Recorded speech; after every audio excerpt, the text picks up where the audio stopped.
Um, I can flip the camera, but I can't seem to rotate it.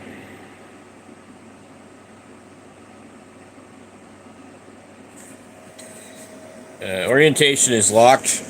Rotate your device back. That's what it says. It used to be able to, and I can't put it on a tripod. Put it the other direction. Okay. Hide live video. No, we can't do that.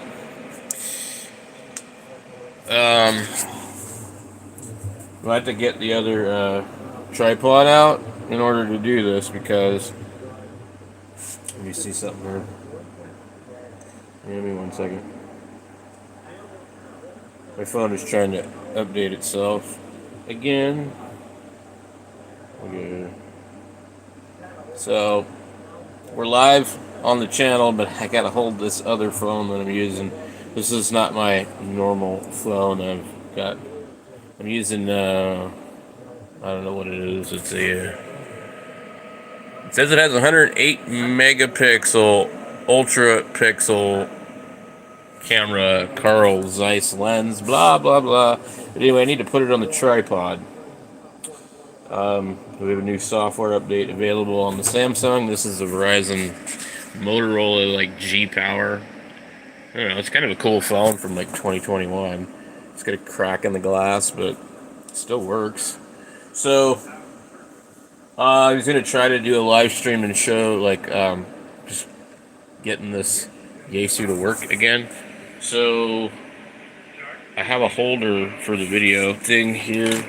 I keep breaking these things. I have these. You used to be able to get them at Walmart. You can see I've glued this one multiple times, and they're kind of cool because you can usually. I get this other one to come off of here.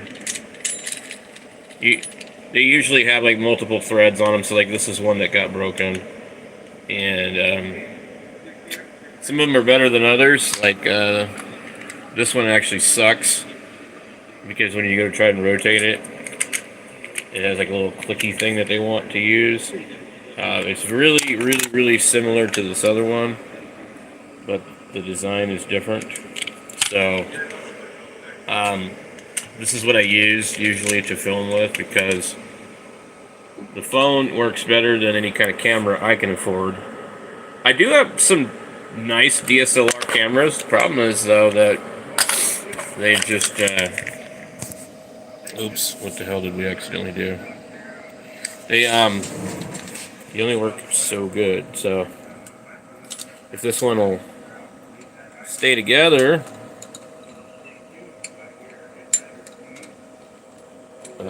I might be able to prop this up over here.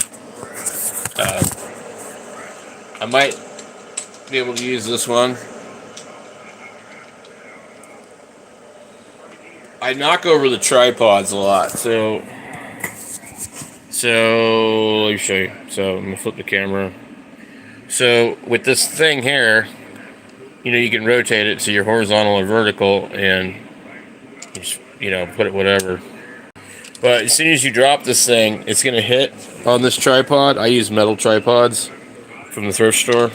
Some of them are really nice. This one is like super fluid. It has like a thing here, but anyway,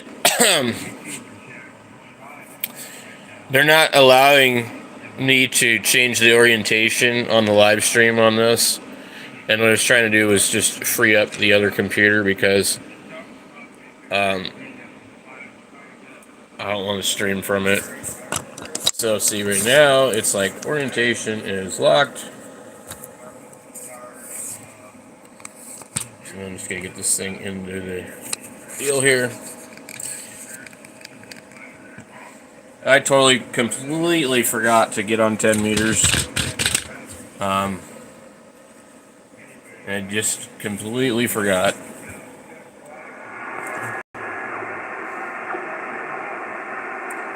And there's 71 spots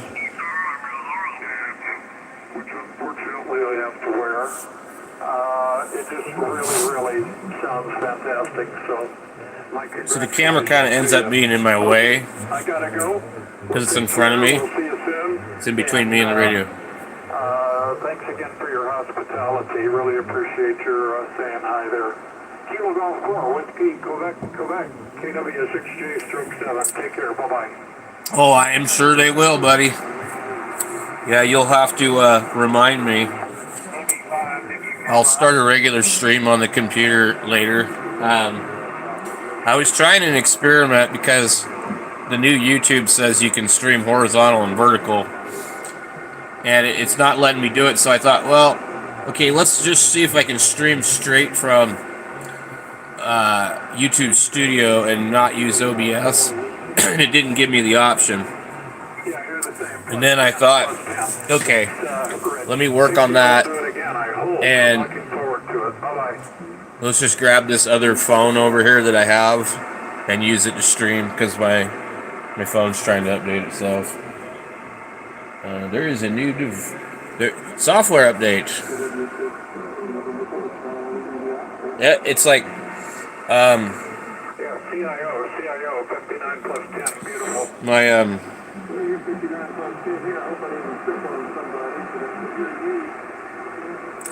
My phone is just like, I don't know how old it is, probably 2 years old. You pay on it for 36 months and hope you don't break it. But it's wanting to do another update again. My friend Steve sent me a message. We're talking about selling radios.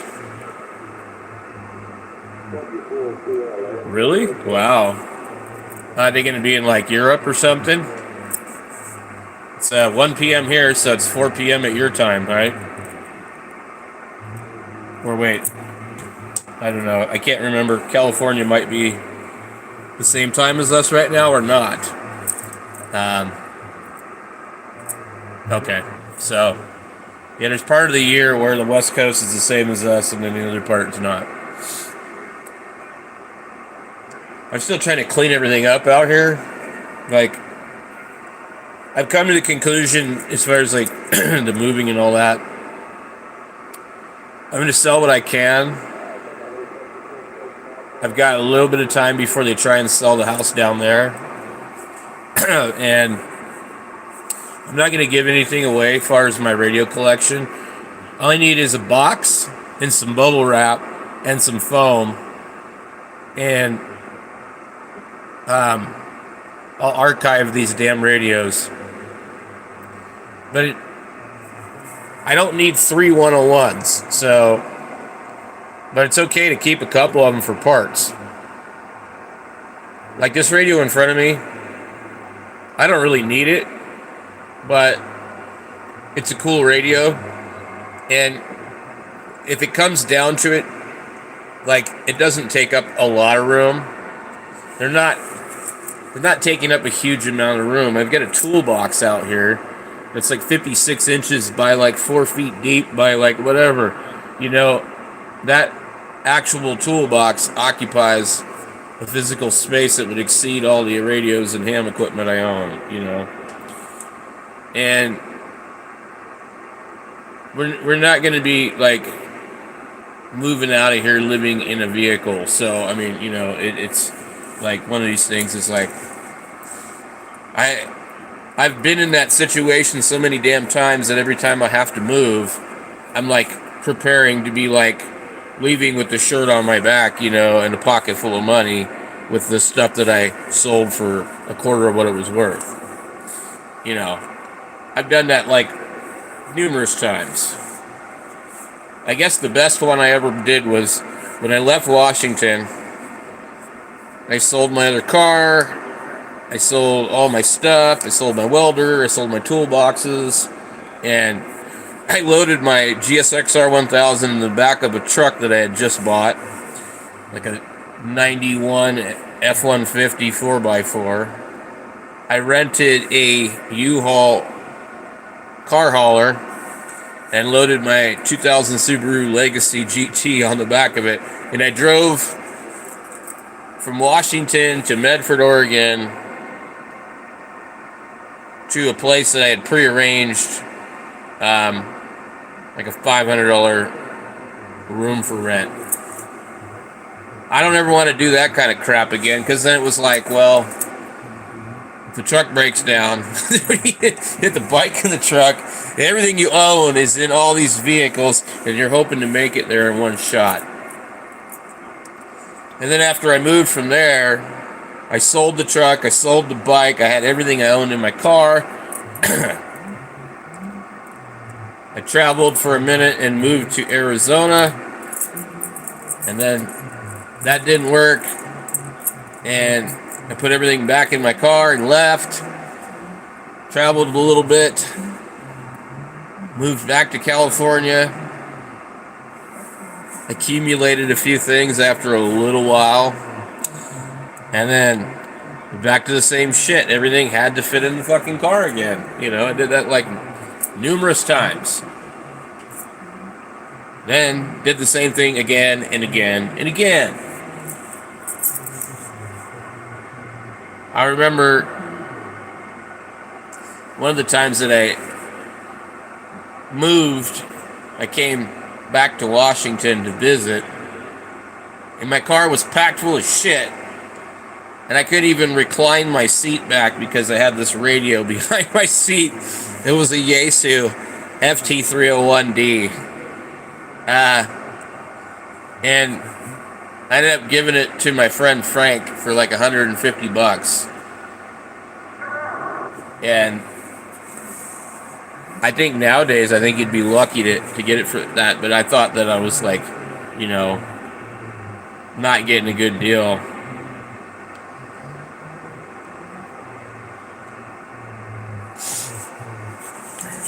Yeah. I was looking at the value of what my trucks are worth.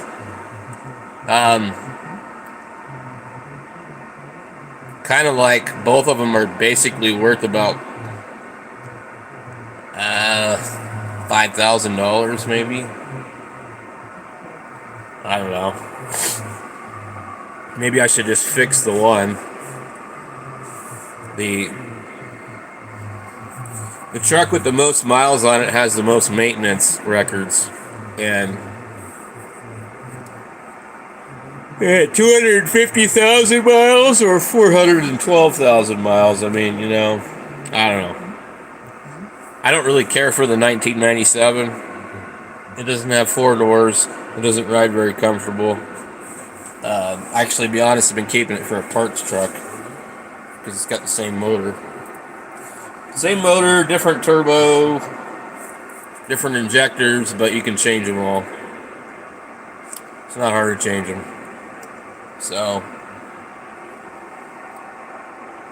anyway, how much do I have into that truck?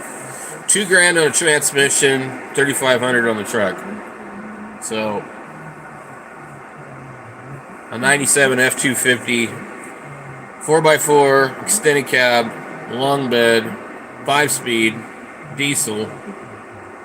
Should be worth about $5,000 here, but I remember trying to sell it in 2020 and I finally gave up. And then the other truck, I don't know. I just want something reliable I don't have to worry about. Is this radio starting to do the hiccup thing again? Oh yeah, they do. It was gutless probably though. I almost bought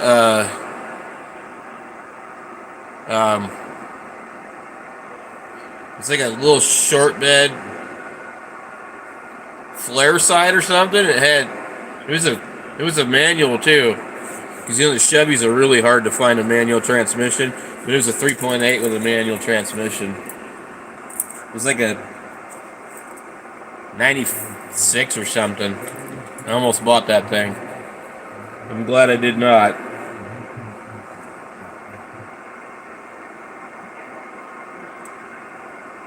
Of course, the 97 Vortec 5.7 I bought wasn't really all that great either. but I got it for like $700, so it was a pretty good deal. Took me a while to get it running, and then when I finally did, I drove it for a couple of years and sold it for like $3,000.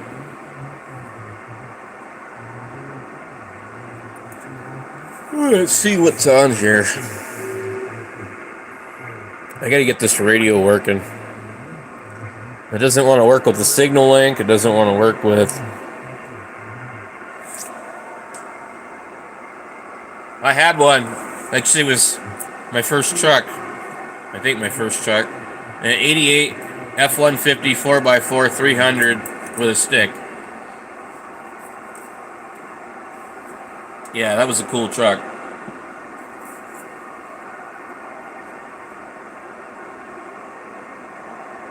I just don't like those independent front suspension crap, the TTB now. I think those are pretty easy to find still in like Washington. But I don't know. I mean, I haven't been looking for vehicles in a while, so I don't know. But a lot of the 300s were stick shift, but a lot of them were two-wheel drive.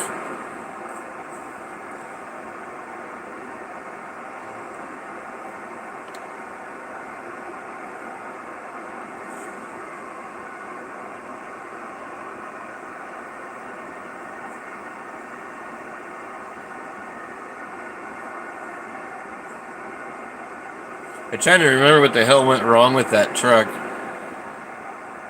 Somebody had rigged up a light switch to start the motor. You turn the key and you hit the light switch to bump the starter. Oh my God. And my boss did that to it at the time. And he loaned it to somebody. And the guy started the truck but never turned off the light switch and burned up the starter.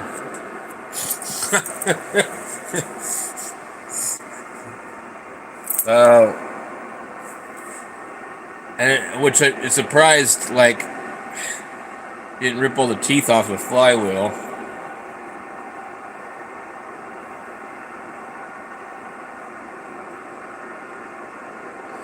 I should have never let that dude install that thing like that. But, you know, it is what it is. That was a long time ago.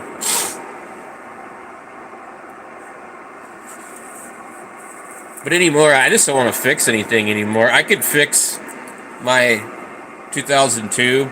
I need to pull the turbo off of it. And that pedestal is leaking. And it's a lot harder to get to on the Super Duty than it is on the older OBS trucks. So,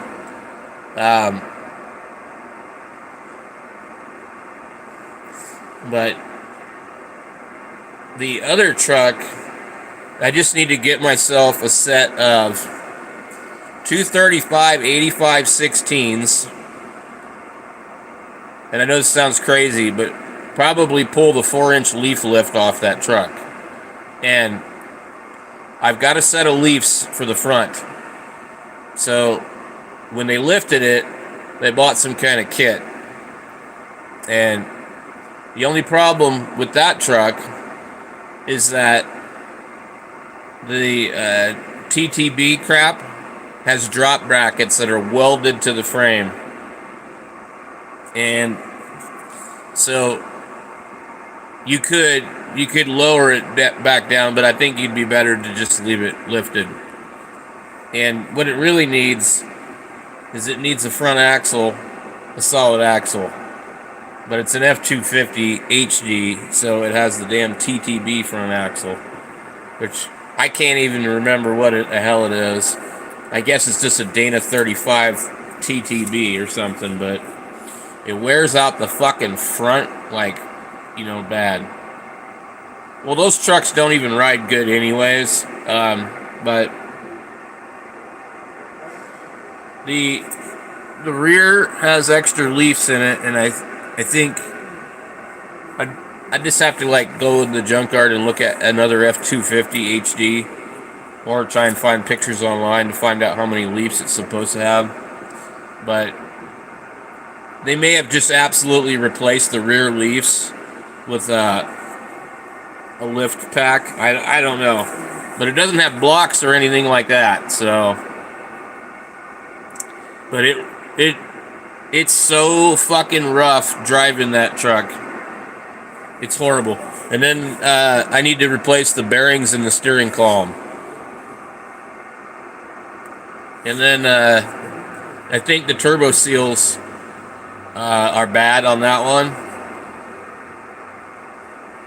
But I said a 5-speed transmission. It's in pretty good shape. But the one thing that like I just don't like about either one of these trucks is they've got shit that's touching in places all over in the engine bay, like hydraulic lines that are rubbing against shit. It's almost like it looks like somebody swapped a fucking motor into it and like didn't do it right. You know, like there's so much shit wrong.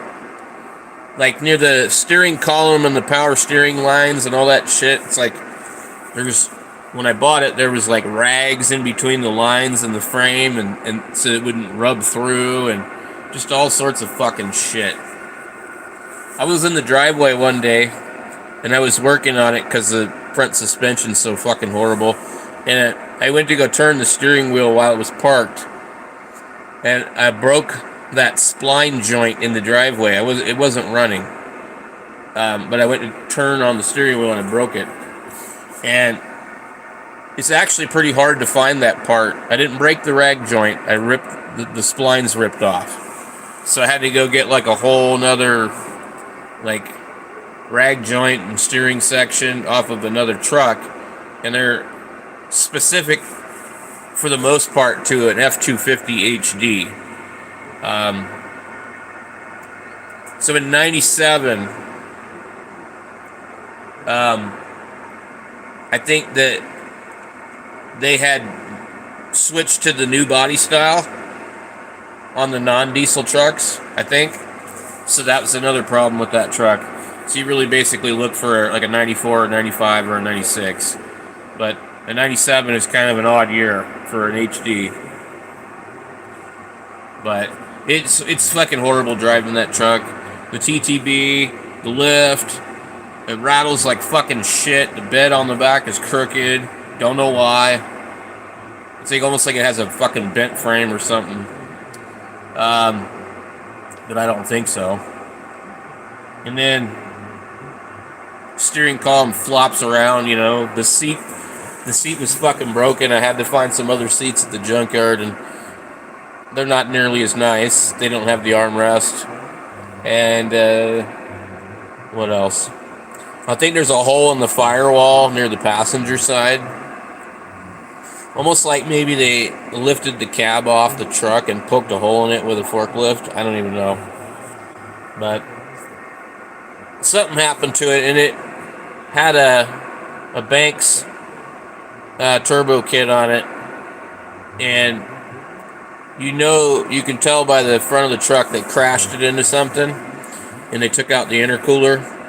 And so they used what they had, and they put like a cheap small intercooler off of eBay on there and made some homemade elbows. And that's how I bought the truck. And it used to be every time I would go up a hill, one of those couplers would blow up because they used ones from like AutoZone that weren't meant for turbo. So I ended up ordering a bunch of different sizes of silicone couplers made for actual turbos, and that solved the problem on that. But that truck's just a nightmare to drive. But it's got bald 35-inch tires on 18-inch rims. I can't afford the tires, so I don't really want big, wide, huge 12.5-inch wide tires. They're horrible on the road here. They're too wide, and so the ruts in the road, like, you know, fuck with you bad. I like those tall, skinny tires that those trucks came with. Like my 88 with the straight six. That thing had those tall pizza cutter tires, and they were nice. You know, and they were good on the highway. But I don't know. If I sold both those trucks, let's say if I got $5,000 for each one, which is probably what would happen. So for $10,000, what am I going to buy to drive around? I mean, I have the little car, but she can't drive it because it's a stick, and I don't want to drive it. And it's got a branded title. It's a 2008 Volkswagen Rabbit. It is low miles. It's like 120,000 miles or something. But it's a branded title, so I don't think it's worth very much money. So I don't know. We're kind of trying to decide, but the thing is, if we know where we're going and we have a place to go and everything's figured out and we're not moving into some apartment somewhere, then we'll have time to just come back and get things that we need to come back and get. So that won't be an issue, but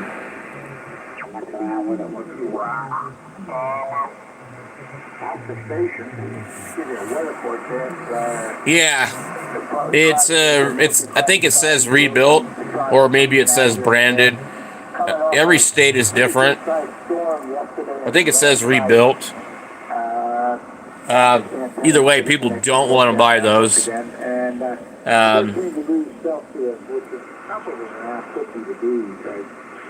I didn't realize it until I'd already traded the guy for the Harley. So, and at that point, I was like, whatever.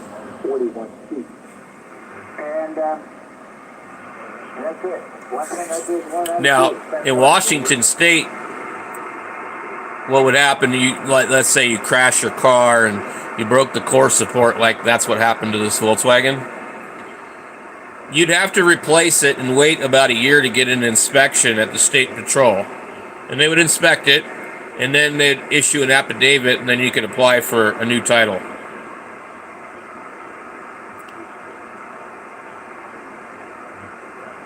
Yeah, mine, they hit something in the front and cracked the core support, and they didn't really fix it. So what I did was I went to the junkyard and got a core support from a Volkswagen Jetta, and I swapped that in there. It's slightly different, but it fits. I just ran into a little bit of trouble with the grill. I had to swap over some of my parts to the other core support, but like everything else, the hood latch and all that, all fits the same. So like a Golf, Jetta GLI, Rabbit, they're all the same basic core support. But this thing had fucking baling wire holding the cracked part together. It's like, whoa. Anyway. Yeah, they just like probably hit, because you can see where the bumper completely came off, and you know, they never even really tried to do much with that. It busted all the clips on the bumper that hold the bumper to the other part, and it's still not quite perfect. And then I forget what else was wrong with it, but I'm having problems with my driver's door not wanting to close correctly now. But I don't know. It's a cool little car. They put a fart can on it, and it would be good to go. Which is why I'm so glad that it doesn't have one. It's all like absolutely fucking stock, and the exhaust is quiet. It's like, I've had so many fucking noisy ass cars, and then when I was younger, I used to try and make them loud, you know, but it's like having a little tiny fucking Volkswagen, you know, Golf, Rabbit, you know, it's like, I don't want the fucking thing to be noisy. I don't want to attract the attention of the cops. I gotta take it down and service it. I mean, that's going to take a month. It's going to take a month trying to find somebody to help me put it back up, over. In a lot of states, like I think Arizona, when a car gets a branded title, it's because somebody bought it back from the insurance company, and they don't even require an inspection, from what I understand. They're just like, so if my car gets totaled, they total it out, they give me a check, and I say, I would like to buy the car back for scrap or whatever. They give me less of a check, but the car back, and they'll just issue me a new rebuilt title. I don't even have to fucking do anything. And like in Washington, you can't do that. You have to fucking get it inspected before it can go back on the road. So the insurance company totals out a vehicle in Washington. They give you a check and you keep the vehicle, and the title becomes canceled. You have to fix that car, take it on a fucking trailer it down to the State Patrol inspection office, and they inspect the car for safety. And then, after that, they'll issue the affidavit, and then you take that to the licensing place, and you apply for a rebuilt title.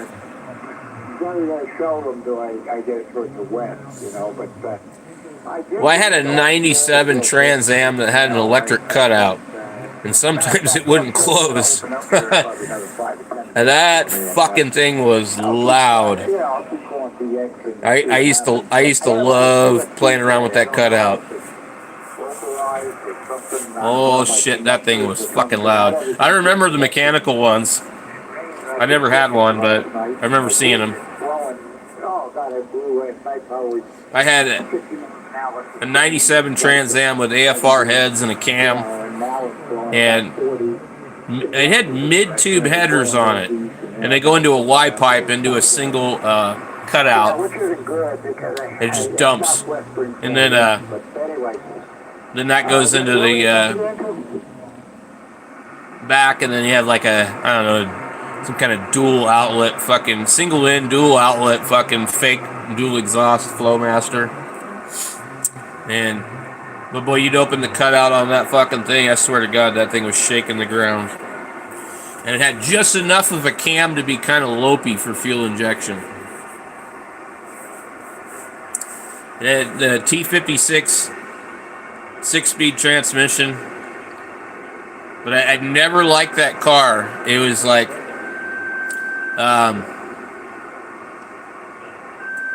if you over-revved it, which was really easy to do, and you hit the rev limiter, it was actually a fuel cut. It didn't cut spark, and it was really hard to drive without hitting the rev limiter for some reason. I liked the 5.0 Mustangs a lot better. Yeah, well, I didn't catch what it was, but I'd love to get another one of those, like an 88 GT. Hell, I'd even take like an 81 or 82 or 83 or 84 GT. The 84 GT was kind of cool looking.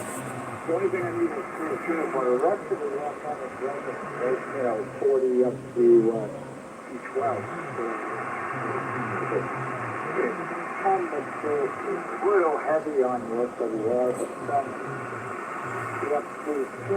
I'm wondering if I can get this damn. I got a mosquito in here. I sure do. Damn it. When are these mosquitoes going to go away? You wouldn't think there would be a problem with mosquitoes in Arizona. Yeah, so my first one was an 86 Notchback. Yep, they're called the Notchback. They're actually more desirable for racing, but I thought they were uglier than shit. Just kind of weird looking, you know? They looked a lot better, I think, with the hatch. And then they had the Capri. There was a Capri with a bubble back hatch. That was an ugly looking thing.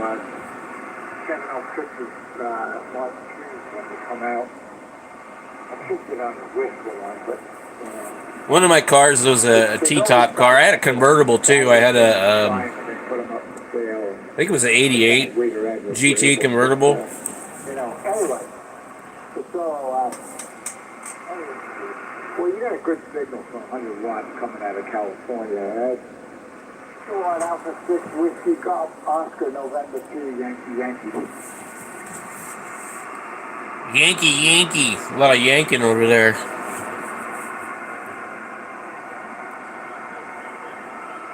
I gotta get something done today. I haven't been doing shit. It's fucking 1:30 in the afternoon. I had mosquitoes out here. I was 3D printing something. I think I already finished that.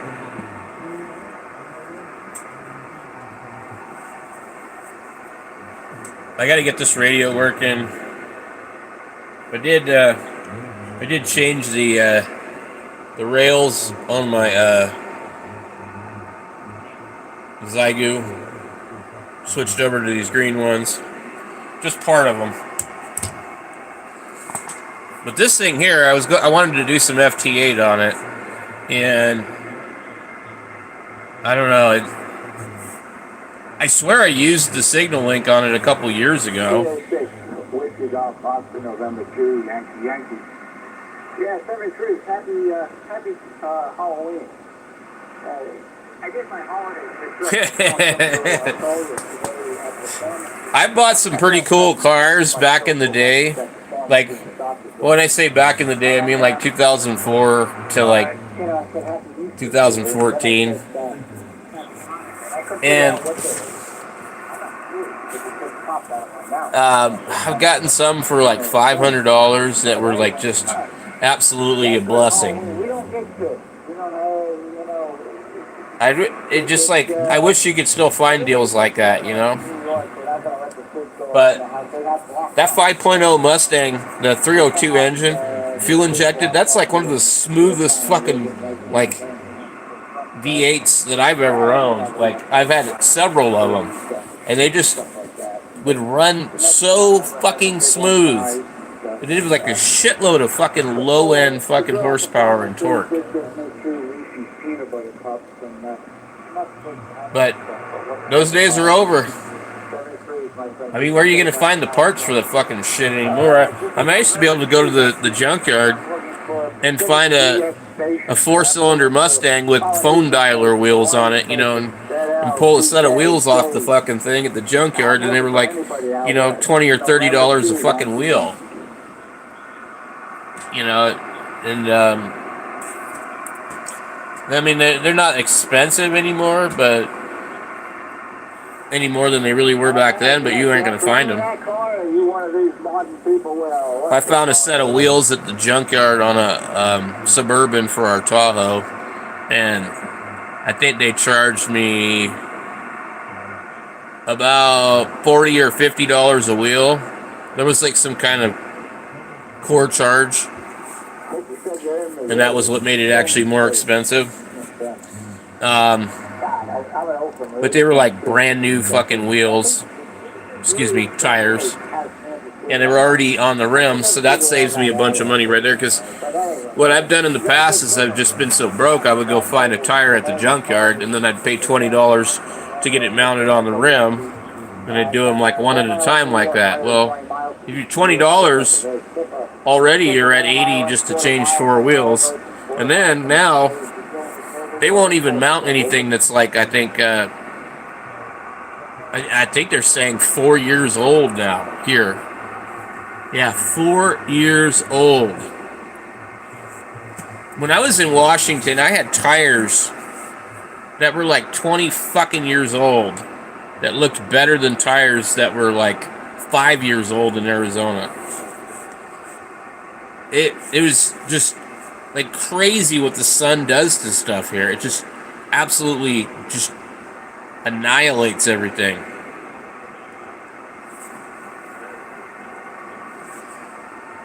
But anyway, maybe we'll be moving back up there.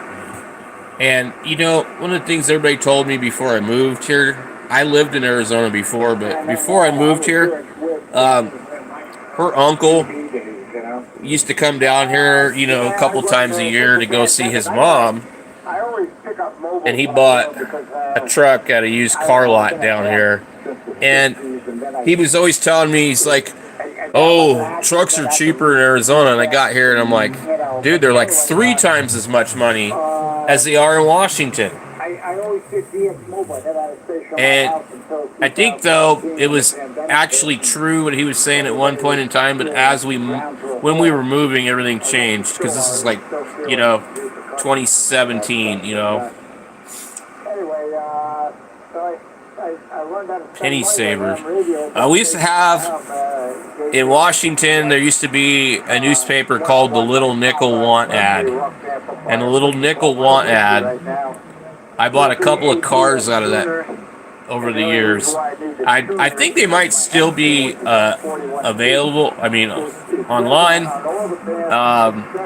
But the Little Nickel had newspapers every fucking where. Every grocery store had a little dispenser out front for the Little Nickel. That's one thing you don't see anymore. When I was a kid, I remember everywhere you would go, there was newspaper machines. You remember the newspaper machines? Everywhere. Now it's like the unemployment paper or some bullshit that's, whatever. And I remember going into the record store, like in Seattle, and it was like Tower Records, and they had the newspaper called The Stranger, and they had another one called The Rocket. And they would have all the up-and-coming concerts and shows, articles about Nirvana, articles about Pearl Jam, because this was the early 90s. But they had all these different magazines that were free. I think one of them was called, you had The Rocket and The Stranger, and there was a couple of other ones. And they were actually, not bad. It was better than buying a Rolling Stone and reading that goddamn thing. Real estate magazines were every fucking where. I used to grab them for free for Firestarter. Oh my god. But then they had too many glossy ads. They don't burn good.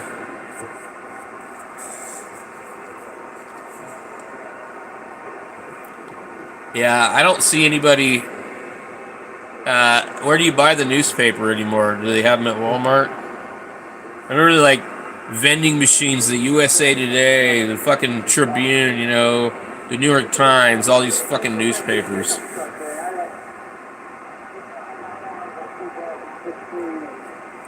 It's crazy how much things have changed. Payphones, you don't see those anywhere. No newspaper machines, no payphones. You see a lot less vending machines too. I just thought about it. I don't even think there's any pop machines in front of the Walmart here anymore. And then, video arcades were everywhere,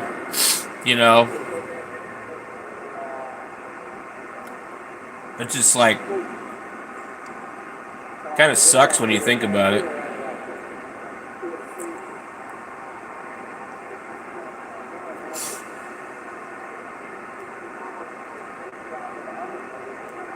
Let's see, what does it say for 10 meters? 6 meters says 57. It says there's 57 people on 6 meters. Let's see if we can hear a signal.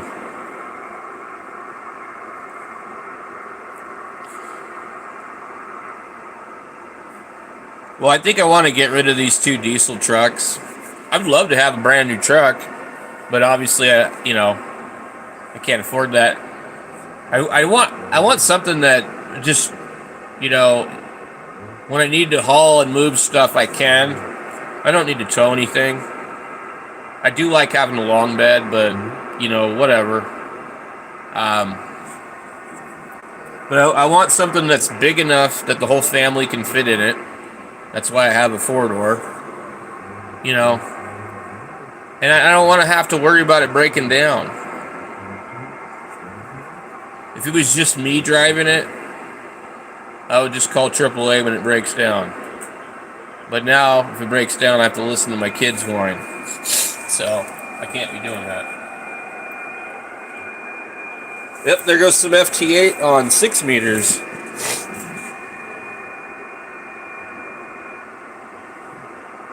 They really are really, really shitty. I think the only truck you could really buy is like if you're like a Toyota truck within the last like 15 years. And probably no newer than 5. So basically, a Toyota truck from 2020 on back to like, what, 2010? That would probably be like the most reliable truck you could probably buy. Maybe like a Nissan Titan, maybe. But Toyota Tacoma, Toyota Tundra, Toyota Sequoia, 4Runner. Those ones, they seem to last a long time. And I wouldn't want anything after 2020, I don't think. Well, they're using some fucking weird shit. I saw I was at Walmart the other day.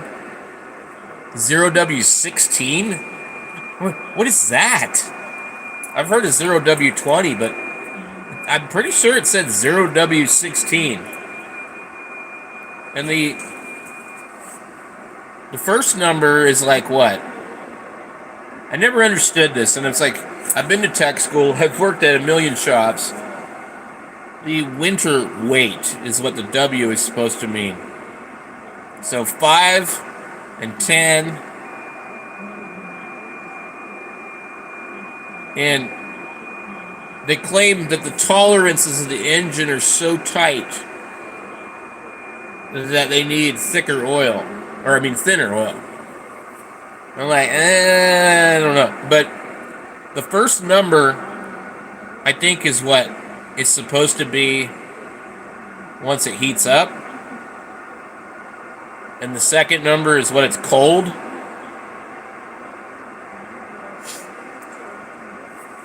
Well, like, I just had to get oil for the Volkswagen. I just went with 5W30. But I guess, believe it or not, they recommend Castrol 5W40 for the Volkswagens. But that seems kind of strange, doesn't it? 5W40? But I don't buy into the European only oil bullshit.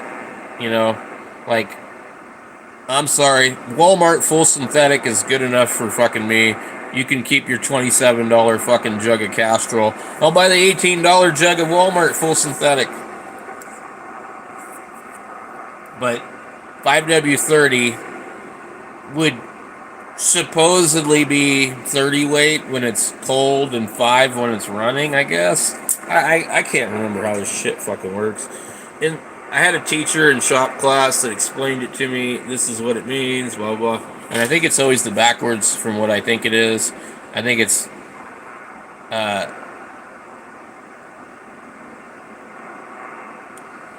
opposite.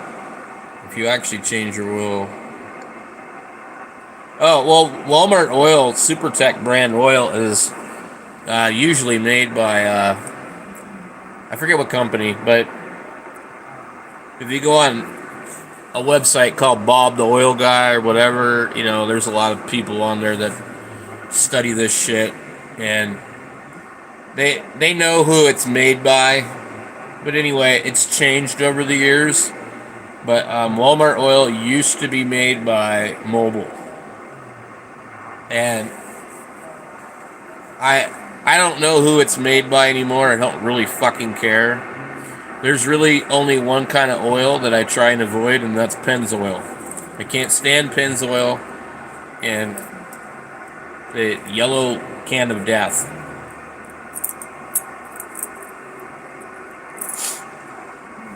Other than that, Like, they all seem to be pretty much the fucking same shit. I cannot believe how much auto parts stores charge for oil. Like, you're the one store that's supposed to be selling the most of this shit, and you're the fucking highest. Like, absolutely nuts how much money they charge. You know? It's fucking crazy. It's like $30 for 5 quarts of oil. That would be $18 at Walmart.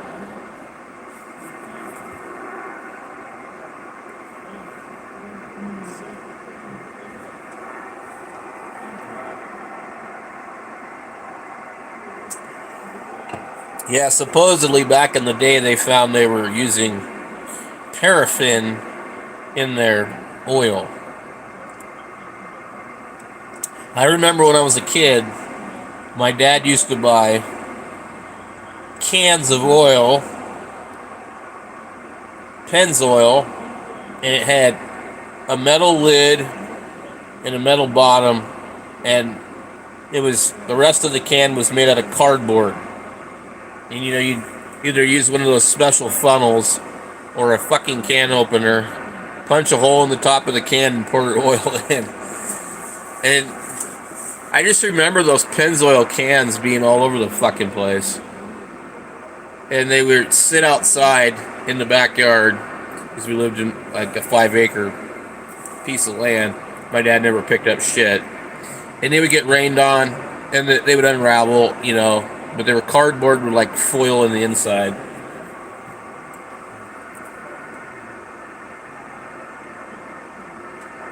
Oh yeah, they're like, it's wax. And I think it is. I've never ever I never ever liked Pennzoil. Stay the hell away from it. Mellow yellow wax. Now, there really isn't that many other brands when you think about it, and they're probably all owned by the same company. I mean, you got Mobil One, you've got Castrol, you've got, geez, what the hell is the other one? I used to always get the Mobil Clean 500, they called it, and they don't sell that anymore. So, but the Mobil Clean 500 used to be a little bit more than the Walmart brand. For my own personal vehicles, I've always bought the oil at Walmart. And when I worked at a shop, the different shops I worked at would get oil from different places. And, you know, I laugh when people are like worried about, well, I need the 5W40 Castrol European oil. You take your car into the fucking Jiffy Lube or any of these places that with your $19, you know, oil change coupon, you're gonna get fucking some mystery oil that comes out of the back of a fucking truck, you know? And they might not even give you 5W30. Who knows? I mean, when I changed oil all day, every day, all day long, I just had like two things in front of me, 5W30 and 10W30. And I'd fill up, you know, the pitcher, whatever it took. If it doesn't say on the fucking cap, 5W30.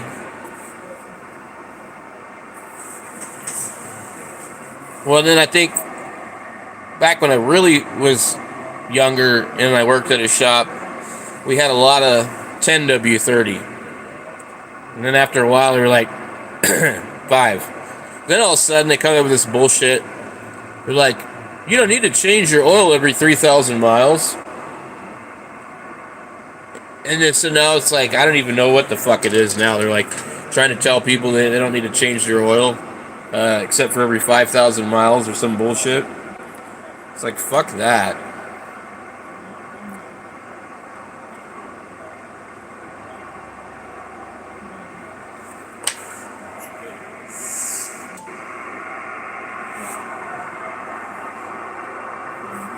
It's like they want you to blow your car up.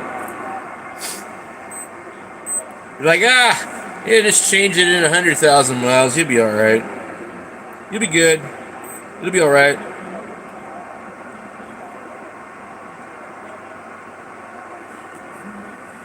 Well, that's one thing for sure. If we get out of here and we move back to Washington, as much as I really don't want to go back to doing that, I used to enjoy working on cars, but I can do it over there. I can handle the weather. Here, I can't do it. I've worked in the shops. I've worked in the construction trades, in up until like July, and I'm just like fucking miserable here, let alone Phoenix. So if we go back there, that's probably what I'll try and do. I've got a long-term friend of mine that I think he's a tech now at Volkswagen. He went from like manager to back to being a master tech or something. I don't know. So I don't know if he maybe can get me a job over there. I don't know. I can't pass their fucking background check, so we'd have to fucking see. But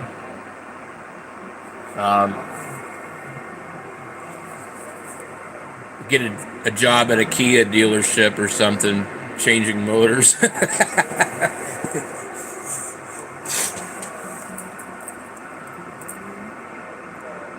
I've got a lot of tools left, but I mean, God, I'd hate to fucking go back into that and like having to start buying tools again. Jeez. I've still got a lot of my Snap-on air tools and shit that won't even run off my fucking compressor here.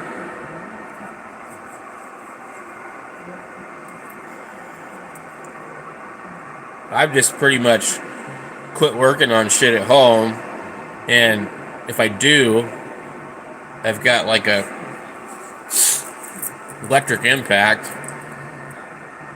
Like, that thing works really good. It's called a rigid mid-torque impact, half-inch impact, and I think it's like 600 foot-pounds torque forward and 350 breakaway. So I basically got it for lug nuts at home, because my Snap-on MG725 needs a bigger compressor than my 20-gallon piece of crap Harbor Freight. So if I use an air gun, it has to be like the old Ingersoll Rand 270 or 231, 232 or whatever the hell it was. You know, the big, huge metal Ingersoll Rand. That one, those ones run pretty good off of smaller compressors. But my like super high torque 1200 foot-pound fucking strap-on fucking needs like some fucking, you know, dual tank fucking Ingersoll Rand fucking industrial dildo.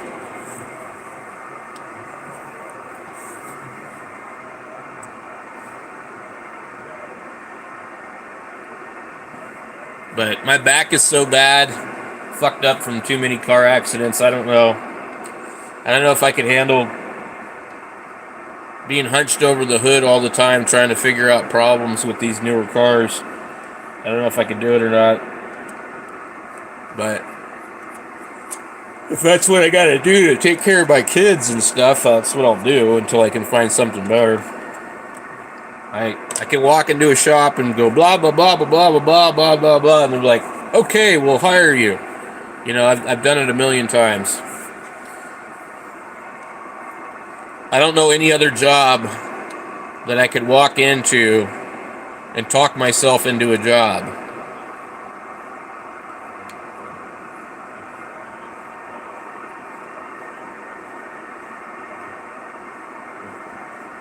Let's see, maybe we can fix this damn Yaesu. And I was thinking with the Yaesu, I need to actually probably, I've got a laptop, I need to put Windows on it.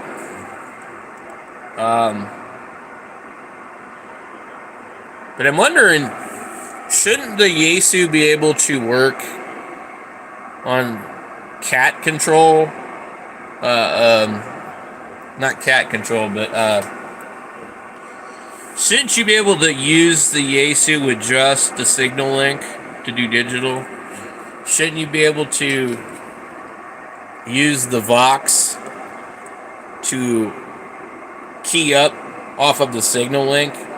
That's what I'm trying to do. And the manual is very unclear about that. But I thought about, I've got this laptop, I need to install Windows 10 Enterprise on it. And so I think maybe I'll do that here in a second.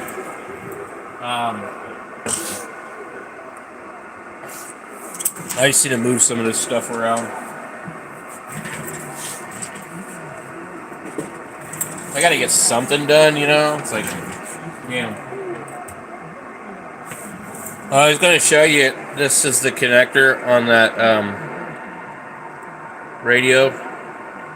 And I found the connector off of a router I was looking for. It had like a cable coming off the back of it. I think it's off of a Linksys. It's the opposite.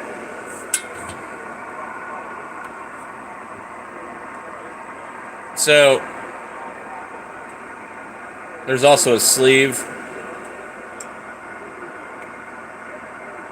Won't focus. Come on, focus.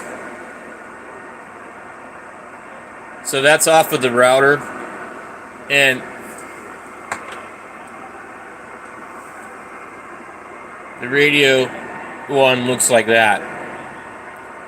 So I do think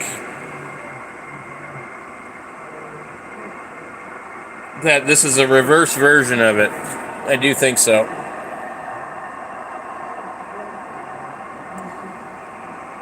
But I need that connector in order to test this radio.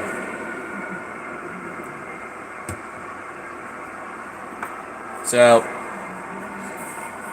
I think, like, just for that reason alone, I think that radio is never going to be popular. They sent me a bunch of information today about that, yesterday actually, last night, about that radio, and I don't really know why.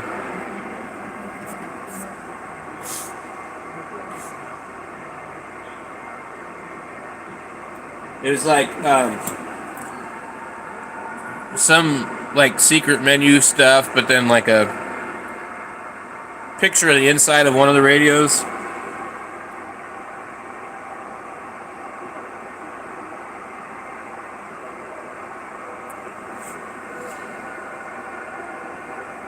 So let me see if I can move this to where we can see it. Come on. This tripod likes to get caught on. Can't read the radio, can we?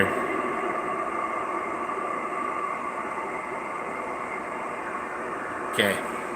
Can we read it? Nope. Let me know if you can read the radio.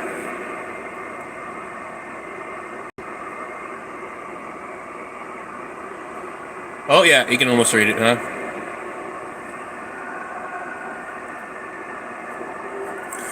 So let's see.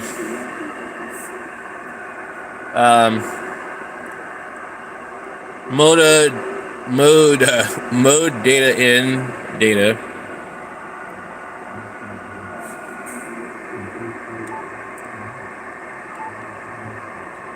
Come on. So the Vox is on. Huh.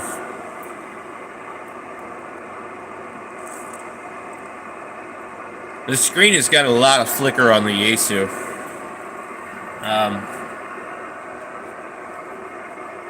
I might need to dim it. Let's see. Oh, geez. I don't know.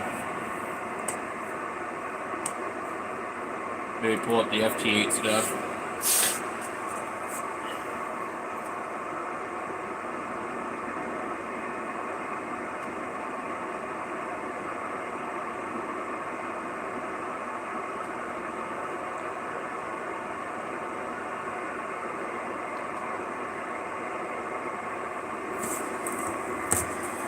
Let's see. Oh, okay. I've got FT8 up and Signal Link. We'll turn that on.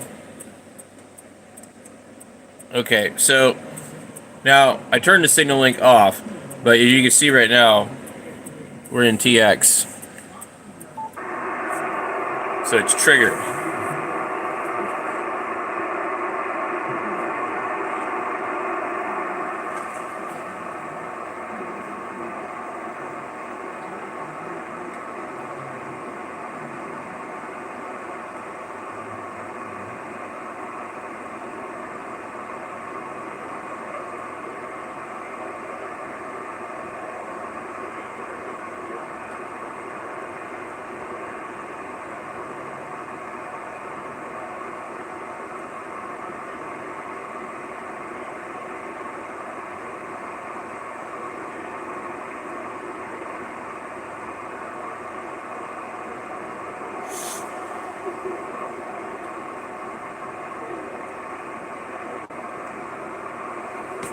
Okay, my friend sent me a message.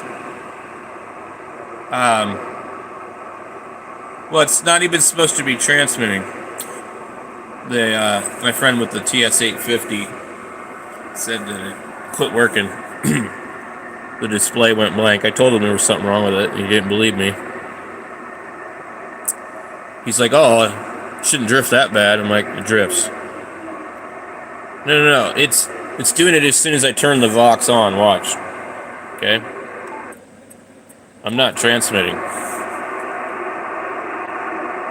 There's no signal. So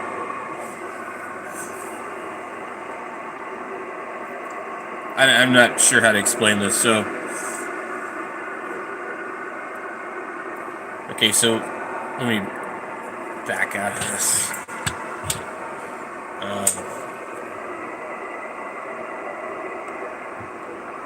So we have the Signal Link here, and I can do this either way. I can hook up the Signal Link and try and use the Vox, and I can hook up the sound card and try and use PTT in the sound card, and it does similar things. And it does it when you're not transmitting. It just starts to key up for no reason. So right now, if I turn on the Signal Link, I don't have Vox enabled, so this radio shouldn't be able to transmit if I key up my software. So the Signal Link clicks, but anyway,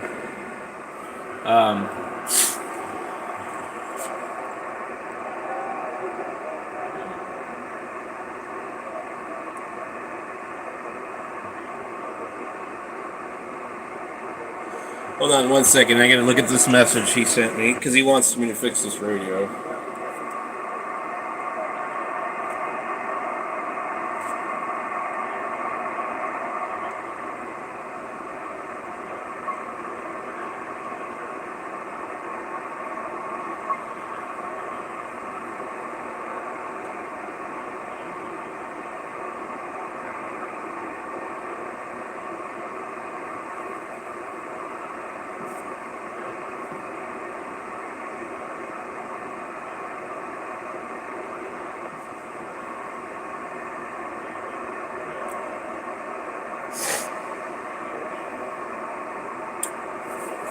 I don't really want to fix his 850 because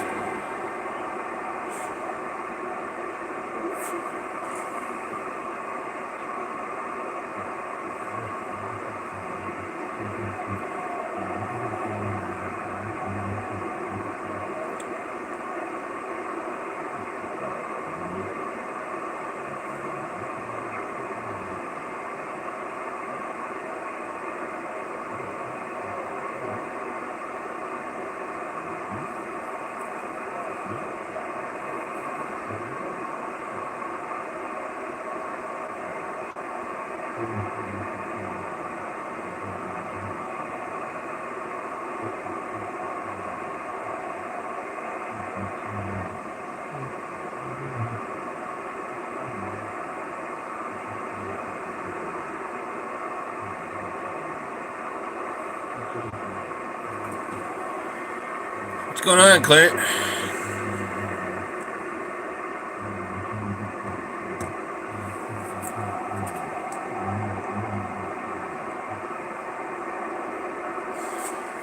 Yeah, I tried to explain to my friend that there was something wrong with that TS850.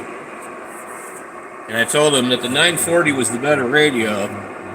I don't think he believed me, and so he's had the 850 on for a few days and it quit working.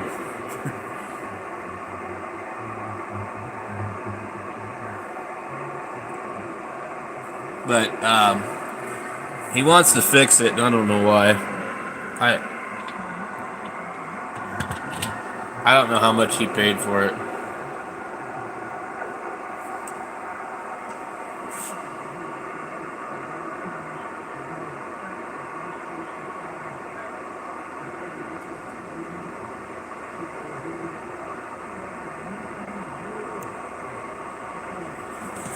So, what would that radio? 850 would be from like 1992 or 3, maybe 95 or 6, at about the newest. God, I don't want to deal with this right now.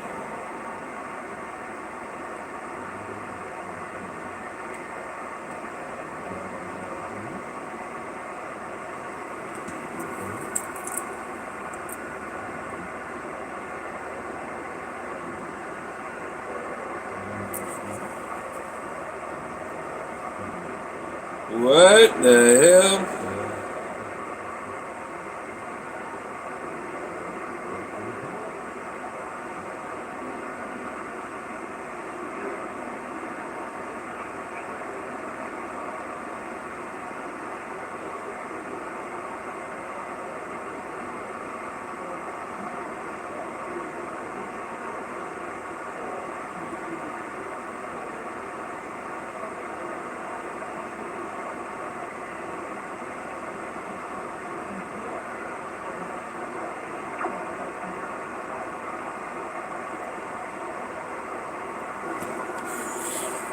I don't know. What would you do, Andrews? Would you really, would you want to work on a TS850 that the display just started to go out on it and it drifts? It's like, I don't want to recap the whole freaking radio. Like, it's not about the money. I just don't even want to get involved in all that.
I would encourage you to sell both of them and see what happens.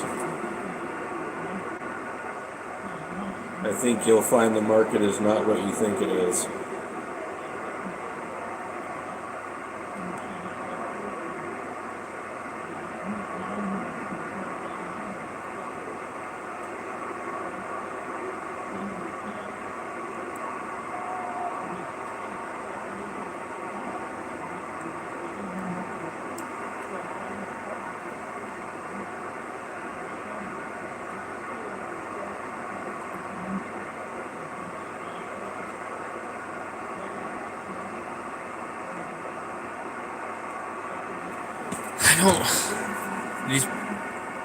Yeah. Well, and the problem is he thinks he can sell it. He thinks it's worth money. He thinks it's valuable. And it's like, it's not. And you can't convince people. He's just like me. He has a lot of stuff. And, anyway. I told him, I said, it would encourage you to try and sell both of the radios and see what happens. You'll find pretty quickly that nobody wants to buy a TS940 or a TS850, especially if it doesn't work absolutely perfect, But I don't want to recap the 850, and I don't. He's talking about spending $150 on a recap kit with instructions off of eBay. He's not a ham, so I know he's got some electronics history, but he just assumes that things are a certain way, and I don't agree with his opinion, and he doesn't believe mine. So, no. I don't really want to get involved in it because I've got a lot of other stuff going on right now, and if it was worth my while, I would be overcharging him,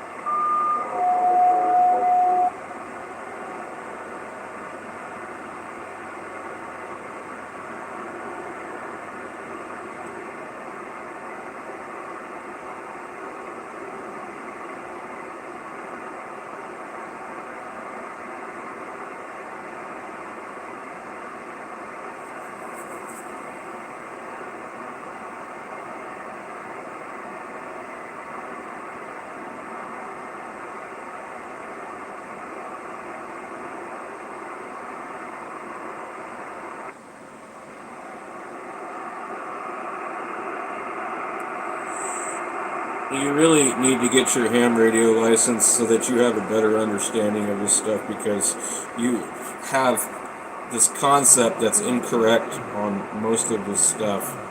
I just cannot get involved in this one. I'm sorry.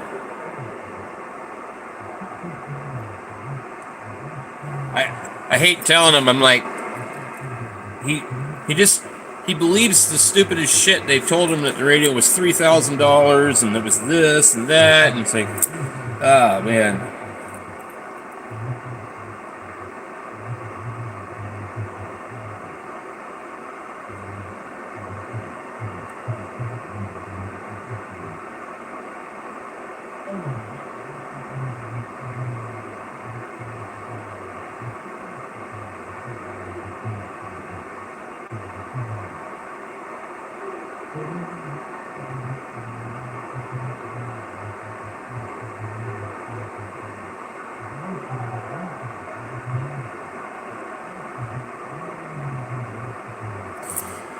Yeah, I just told him, like, I can't do it. It could be a capacitor, but it's like, you don't even have your fucking license. Well, and this is a fucking old ass radio, and you have a perfectly good working 940.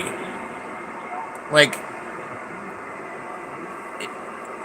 I don't think he could even put an antenna up really where he's at. And I'm just like, he doesn't talk on CB radio, so it doesn't. He has no license. He's no interest on CB. I mean, what are you going to use it for? It's just like, I don't want to work on an 850 that has problems, and it's not going to be just like, oh, it was just one bad capacitor, and I don't want to replace all of them and then find out it's got a bad DDS chip or something. You just, I don't know. If he had his license and he was like his radio, like my friend Jim has an 850 he uses every day. I mean, that's different. But this guy bought this thing for $150. I didn't know that. It's like, wow.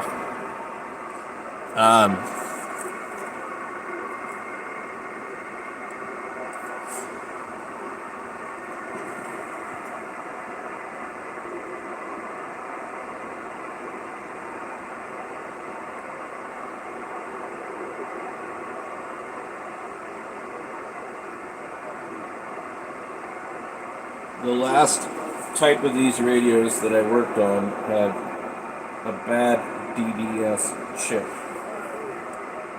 which caused the screen to go blank. I cannot afford to dig into the thing and have it apart, and then sit here and wait for parts to pop up on eBay that might work with it.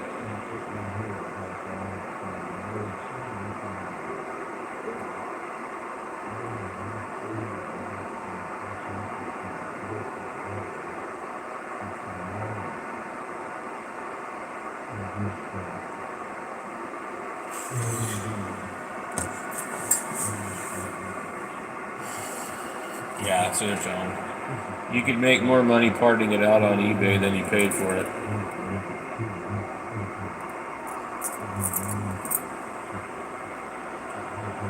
You could probably sell it on eBay for $350 for parts if you're willing to ship it. You know, I mean, it's already broken, so it doesn't work. And then they'll get it and plug it in, and it'll work for a while, and they'll be like, "Oh, cool," and then it'll quit working.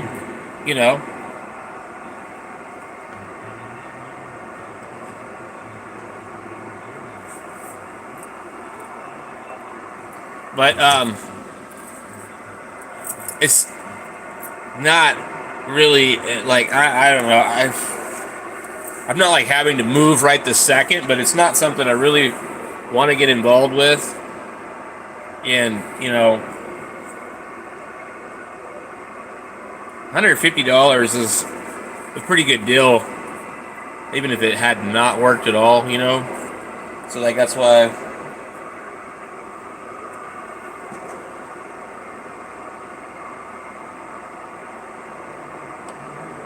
I would not worry about it. You have more important things to worry about than broken radios from the 90s.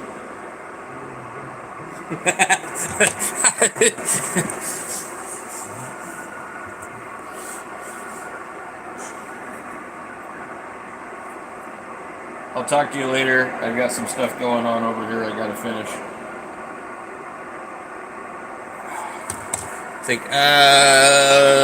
Okay. I was trying to do this thing here and run a live stream at the same time. He's a nice guy, but I'm not going to fix a broken radio like for somebody that doesn't have a fucking ham radio license and they keep buying radios. And why do you want to fix that one? I sold him an ICOM 706 Mark II-G. Like, what else do you need?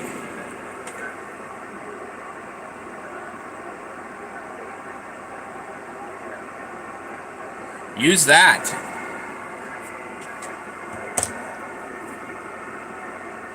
Okay. Now, anyway, back to this stupid thing. Let's see. So,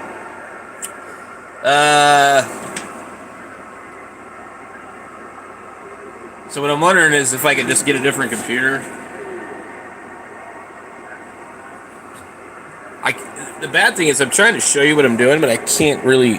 The camera's in my way. Okay. We have data in. If we switch it to USB, we can plug that part in.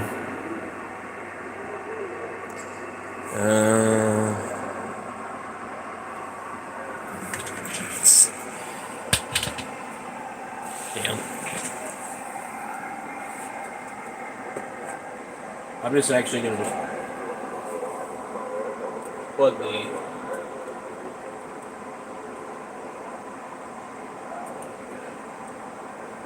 Can't find it. It's like this radio is so frustrating. And it's trapped behind this damn thing here, so like I can't look. I'm just like going by braille.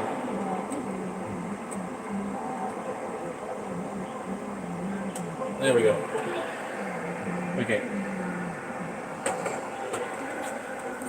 So we got the FT8 up over here.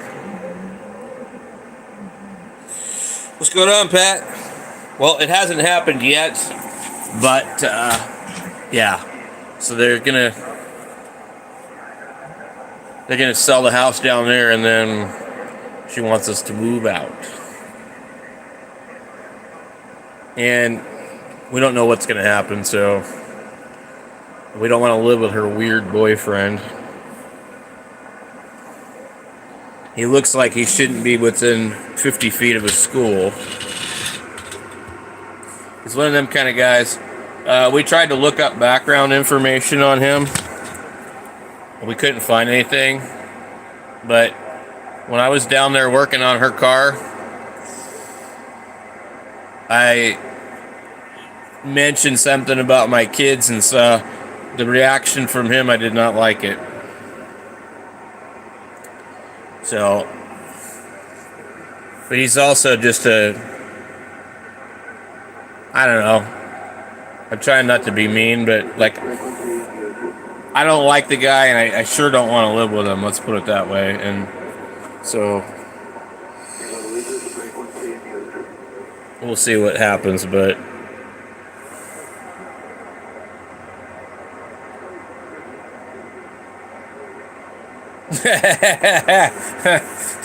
that's funny.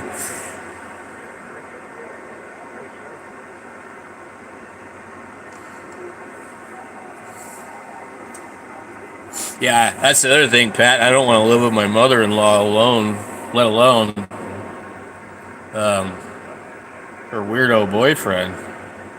She's fucking nuts. She's screaming and yelling at us over a fucking what do you know? Those artificial Christmas trees. She thought we threw it out, right? And she was screaming, "Somebody owes me $500." I told her, I said, "You're fucking retarded." I said, "There's no such thing as a $500 fucking Walmart fake Christmas tree." And I told her, I was like, "We didn't throw it out. It's in here somewhere." And she's just screaming and yelling. And then the personal attacks. She said,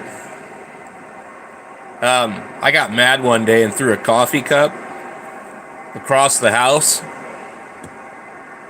when we were trying to move, like back in 2017. I got mad and I threw my coffee cup across the house.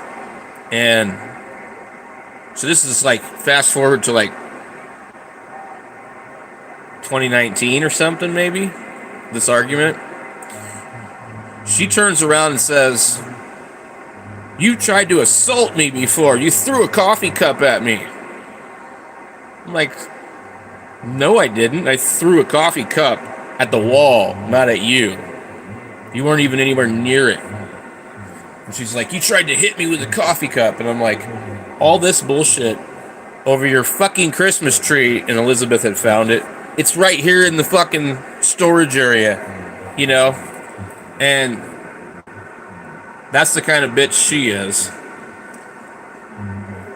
She'll make up shit when she doesn't have any other line of defense. And I don't know. There's a couple other times she did similar things like that. We lived with her for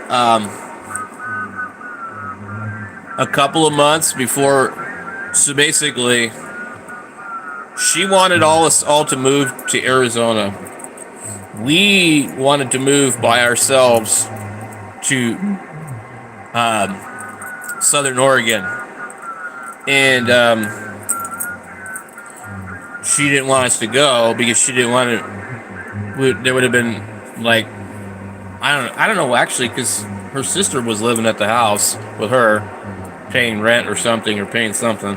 But her husband had died, and Elizabeth's dad died, so her mom didn't want to be in that house anymore. But it had already been a couple of years, and she was the one that wanted us to move out of the apartment, move in with them, save up money, and then we were all going to move, like, and go stay with great grandma in Sun City, and then sell the house here, sell the house in Washington, and then buy a house here. And that's kind of what we did, but it got funny really fast. And so we lived with her here at this house until about 2019 when she went down there to take care of her mom. And it was bad. It was bad. It was really bad. In fact, I forgot how bad it actually was. And as soon as we moved into this house, I realized there was no way that I was going to let that woman watch my child unsupervised. Absolutely not. So Elizabeth got a job, and I took Junior, and we would leave during the day. I didn't want to be in the house with her. We'd leave during the day. We'd go drive around all over Arizona and check out all kinds of stuff. I took that kid with me every fucking where. We went from Las Vegas to Tahoe, you know. We went to Yuma Ham Fest, Roosevelt Lake, all over the place. And Elizabeth worked during the day, and I had my boy with me, and we just go all over the place. And I could not be at the house with that lady. So, but I forgot. You guys reminded me. When you said the word mother-in-law, I was like, oh, yeah, I know. So, she wants to, so great-grandma has to go in assisted living, which will either happen in an assisted living place or either happen in the house down there, and depending on if that happens, things could change differently. But her statement to us was, she told Elizabeth in a message on like Facebook, you said Bram was going to work while you stay at home, and you guys have had enough time to save up money. Something about Sharon and Norm are coming down to sell the house or something like that, and great grandma is going to go on assisted living. Well, may need to move in or sell house there, and you know, like some other bullshit. So her weirdo boyfriend wants her to sell the house here, and he's a piece of work. So he's convinced her to lie that she's an alcoholic, and so she would go to meetings with her mother. She would drive her mother to these AA meetings, and they were open meetings, and she would go to these meetings, and she would start dating men that her mom wanted her to date from the meetings, and it would always end badly. And then she met this guy, and all of a sudden she said she was going to get married to him at a meeting, and a friend of mine down there that was at the meeting told me about it, and told me about the guy and everything. And so basically she's got military benefits and all of Elizabeth's dad's benefits, so she can't get married. She'll lose all that. This guy is on Social Security disability just like me, and he has no income other than that, so he can't take care of her. But they were like, I guess, lying about getting married because he's afraid somebody else at the meeting would try and be interested in her. I don't know. We never figured that one out. So they lied about getting married. They had a fake ceremony. Then she started lying and saying she was an alcoholic in recovery. And, you know, obviously Elizabeth has known her mom for a long time. And Elizabeth's dad was an alcoholic, and both me and Elizabeth are alcoholics. We know what an alcoholic is, and her mom is a normie. She's not an alcoholic. But she wants to fit in so badly that she lies and says she's a recovering alcoholic. And she goes to meetings, but she's not actually doing what they're telling her to do in the meetings anyways. So, right out the gate, you failed the biggest thing, to thy own self be true. You know, if you can't be honest, you can't have any kind of recovery, even if you really are an addict or an alcoholic. So, if you base the foundation off of lies, that's all you got. But she recently tried to kill herself, according to her. She overdosed herself on insulin and then called 911. And then lashed out at us and said, we want you to move out and blah, blah, blah, and blah, blah, you know. She called Elizabeth and her sister on the phone, and they were talking, and I don't want to be here, and blah, blah, blah, and I just want to come up there and live, and I'm just going to take my boyfriend and or whatever she calls him, Mike or whatever, and leave before my mom gets back from the hospital, because her mom fell and broke her hip again. And so Elizabeth's like, well, you're fine, but drop him off somewhere at a friend's or something. He's got people he can stay with. But we can't have another adult here. And she said, well, then you guys will probably have to move out. And so that was the beginning of that conversation. That moved on to the next one. So, and I don't want to live with her. I don't want to live with dude. And I'll probably hurt him. He looks like a fucking pedophile. I mean, I'm not like some outstanding citizen, angel, whatever, but like, I'm a little rough around the edge. I've been to prison. And there's no fucking way that I want to live with somebody that I think's a child molester. Especially in the house with my kids. It's my fucking job to protect them. There's something's not right about that dude. He got excited when I talked about bringing my boy up to hang out while I work on grandma's car. I'm just like, woo. I mean, not like excited, but he was like, oh, cool, whoa, yeah. I didn't like his response. And he claims that he can't work, he claims he can't drive, he claims he can't take care of himself because he was dropped on his head when he was a child. And so apparently that's why him and Elizabeth's mom are together, because when she was a kid, her mom dropped her, like, I'm not exactly sure, I can't remember the story, but she fell and hit her head really bad when she was little, and there was some serious problems after that. Some brain damage happened, or something. She seems fairly normal at a glance, but according to great grandma, I call her great grandma, but it's Elizabeth's grandma, her mom regressed for a couple of years after the head injury.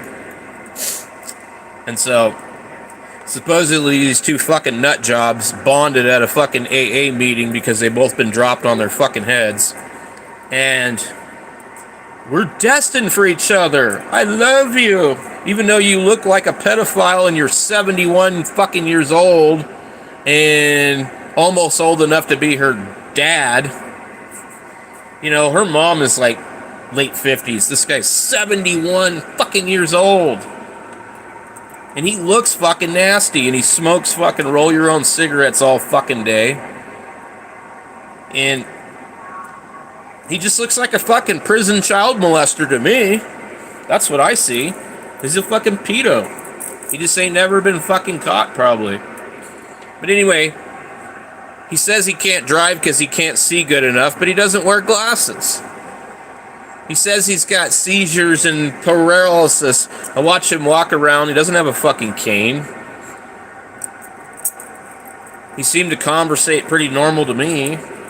But this creepy fucker put notes on everybody's car at the AA meeting with his phone number. Google is holding messages. Sorry, guys. Let me see if I can see it or not. Wow, they wouldn't let you say that, Pat? That sucks. Okay, he makes her drive him to meetings all over the place. He makes her do all this shit for him. She can't even fucking take care of herself hardly. And like she's diabetic, so she has an insulin pump and all this other shit.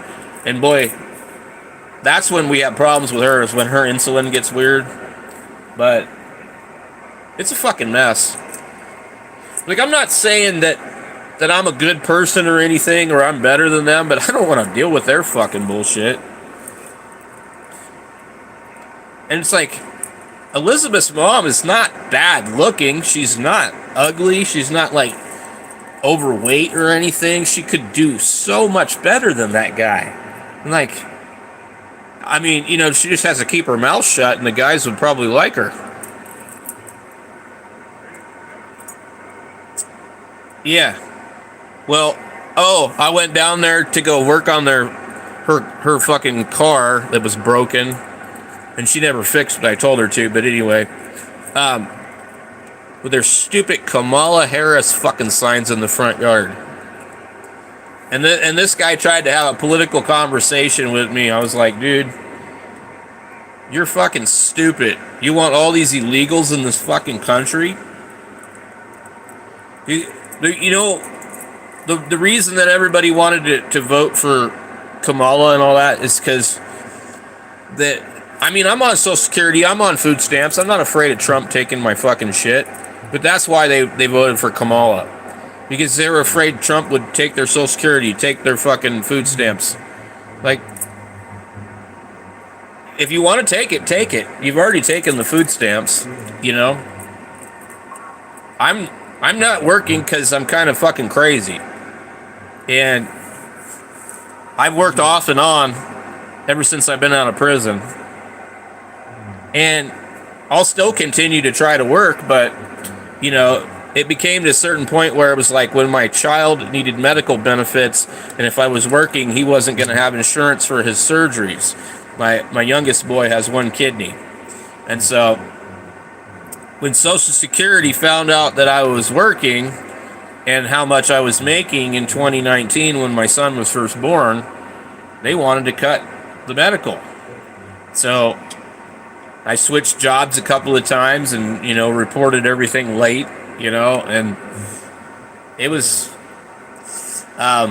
you know, a pain in the ass. So it would have been easier with probably her working and not me working, but when my second son was born, I went to work, she quit working, and with my first son, it was the other way around. But in Washington, things were different, and then when we moved here, they didn't seem to care that she was working as far as his medical, I think, and also Junior didn't have any major surgeries that he needed, you know.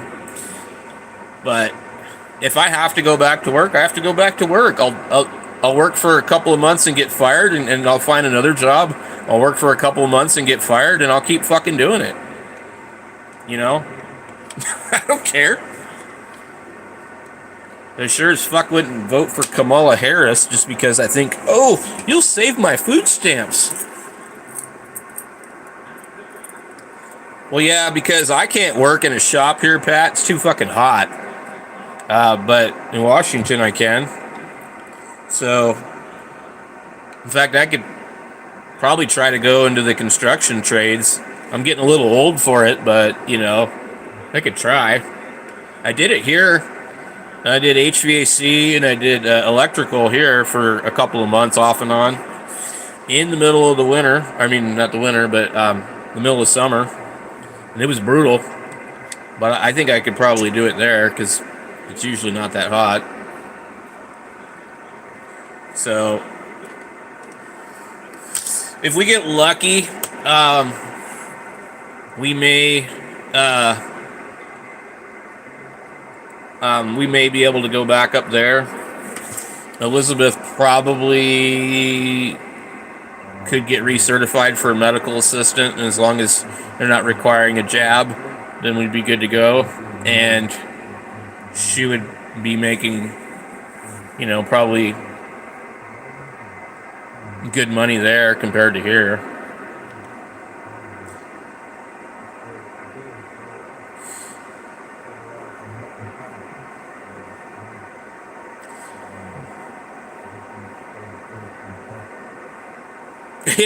Sell the trailer. I was looking up the value on my 02 F350 and my 97 F250 HD, and I probably could get about $5,000 out of each one of them, maybe.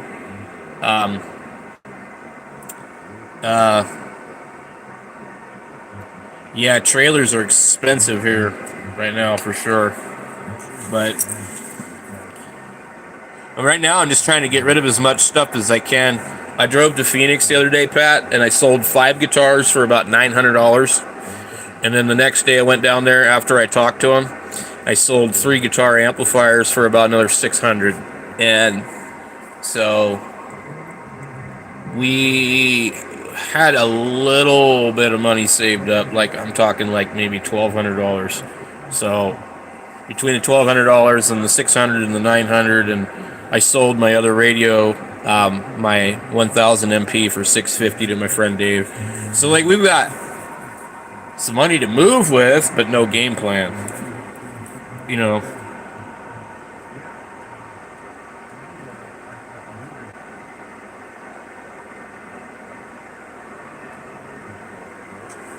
But I don't know how easy it is to get a job in Washington right now. Like, I was really worried about just trying to get rid of all my big older radios, and now I'm just like, you know what? It doesn't really matter, because it's going to take a minute for them to do anything down in Phoenix. It's going to take a minute for them to be moving here. And she just interviewed, she applied and went down and talked to the interview person for a job here with the city.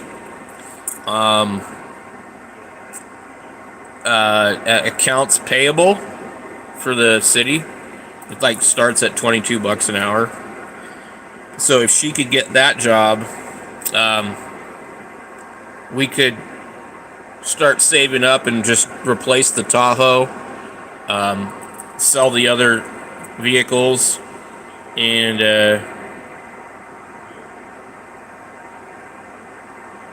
I would never go to Portland, Pat.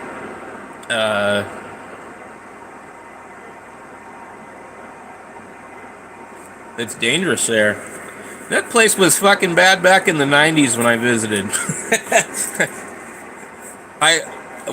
Me and my friend Ray, when I was like 16, we caught a Greyhound bus to Portland to go skateboard down in Burnside Bridge. And we got robbed by a fucking crackhead. He tricked my friend Ray into thinking that he had a car and was going to give us a drive to this person's house that we knew somewhere kind of far away. And I chased him through Chinatown with my skateboard. I couldn't catch that fucker. I kept trying to hit him with the skateboard. He fucking ran. But he didn't trick me, he tricked Ray. I told Ray, that guy's no good, man. There's no way that guy has what you think he has. And so he takes us to this car that's not his, and then tells my friend, okay, I need the money for the gas, for the ride. And my friend Ray gave him money. I don't remember how much money it was. He took it and he fucking ran. Anyway, I gotta go. Somebody's knocking on the door. I'll be right back.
Oh boy. They're going trick-or-treating already to the event center.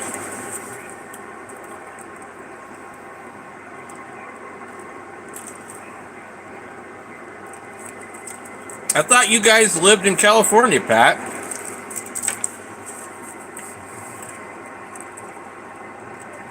You live outside of Portland? Yeah.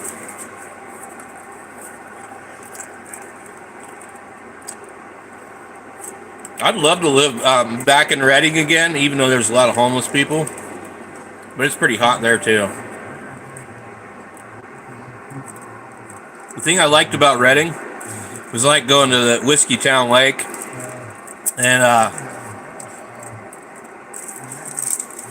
don't know, it's just, there's a lot of really cool ham radio people up there, too.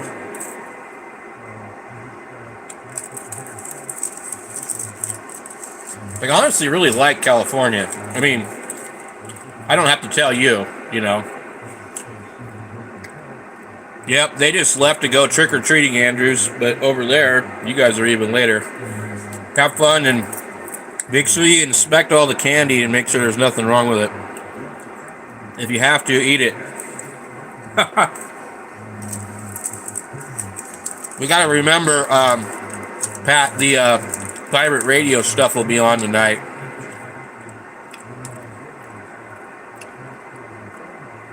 I don't know if you remember last year, but I did a live stream, and it was Andrews that got it all started. He told me about the pirate radio stuff. I don't know why, I find that stuff interesting.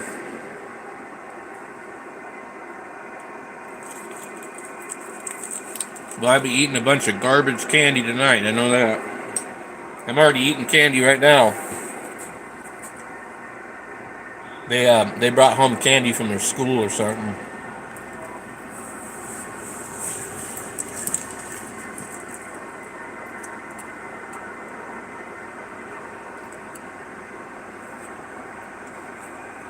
So I've been trying to get this stupid radio to work, Pat. It keeps going nuts. It has like a cat control problem.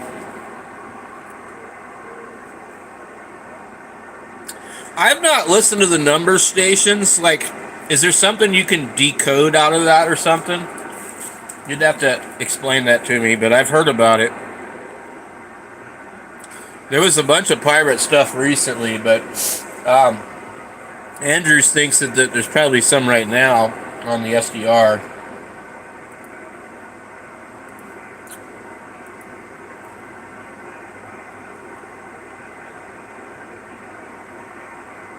What are one-time pads? Like a decoder?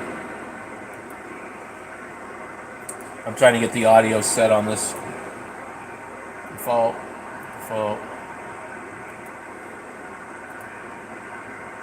Let me see.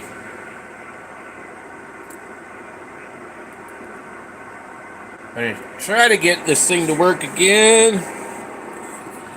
You need a radio like this, Pat. You should buy this thing. My camera won't even focus. You need one of these FTDX 3000s. They're a pain in the ass. And actually, they're not that bad, but I've just been having trouble with it, like wanting to key up, and I think it's probably my computer. Let's see, we're gonna come over here.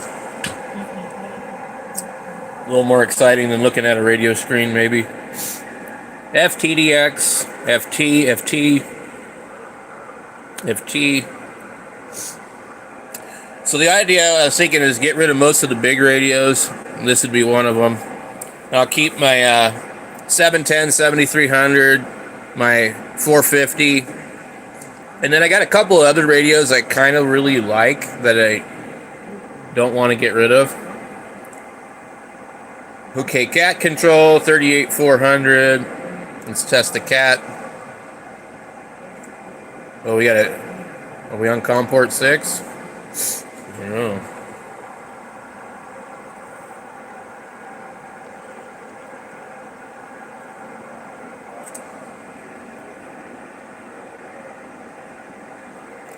Well, you never have got your license, have you? Or did you?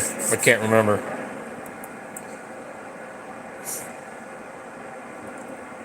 I mean, I guess there really isn't much worth talking on ham radio these days anyway. I mean,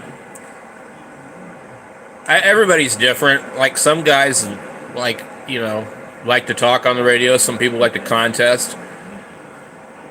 I feel like I just like to listen anymore, but why is this thing not working?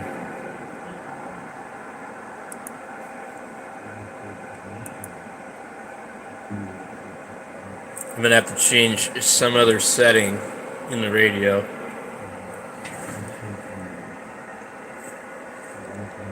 I'm thinking of taking this laptop over here, and I've got this Dell laptop,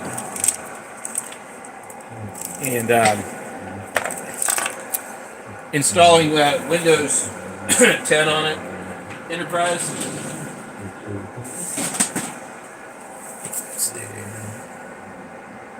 Or can I zoom out of this? Okay. I'm gonna see if I can. I'm gonna try this laptop. It has Linux on it currently, and this one seems to be kind of tricky to install. I've got my Windows disk.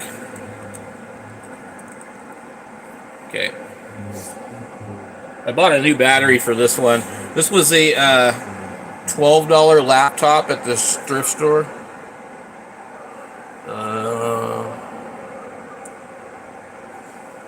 Okay, so this has Ubuntu, it has MX, and it has something else, but I need to restart it and hit the delete key.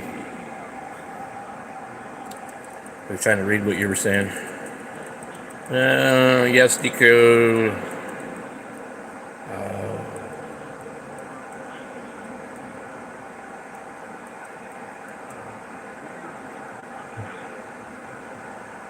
Registration site? Like which one?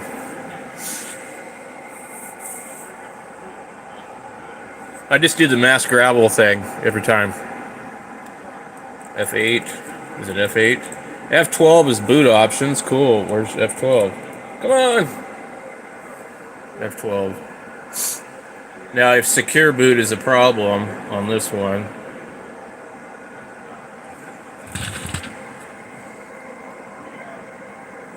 so this is a Dell Latitude E5430. I don't know if we're going to need legacy boot. Boot mode is set to UEFI. Secure boot is off. Okay. UEFI boot, legacy boot.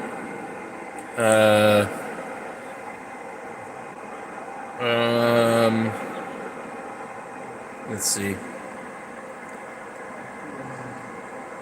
Yeah, I've used that on everything. I think you were the one that told me about it. Now, eventually, I'm surprised that hasn't become, like, not doable anymore. Let me see if I click on USB storage device, if this thing will come up. Oh, yeah. Invalid partition table. Oh, dang it. Okay. So F12. I might have to get into the BIOS settings on this damn thing. Okay. Oh, it's right here. UEFI SansDisk. And it does this every time. And I remember when it first did it, I was like, this is not going to work.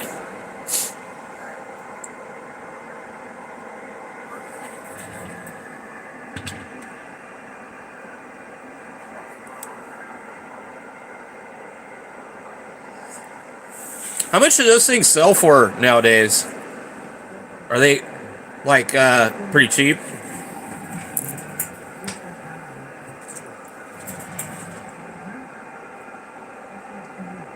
My main requirement is it's got to be an i5 or better. You know, I've never had an AMD laptop that made me happy.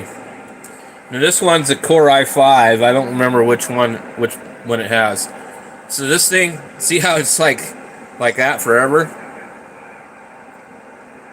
I don't understand why all those lines are there. Is it like a graphics driver issue? Okay, so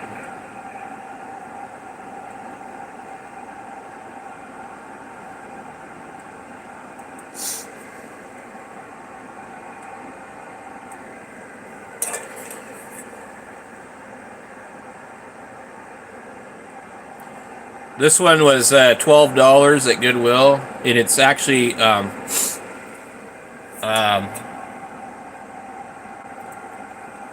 the Latitude is more of a business computer. I don't know what year this is, maybe a 2014, 15. So I'm going to run IoT. Is there a difference between Windows 10 Enterprise and Windows 10 Enterprise IoT? Is there any reason to run the other one that you know of?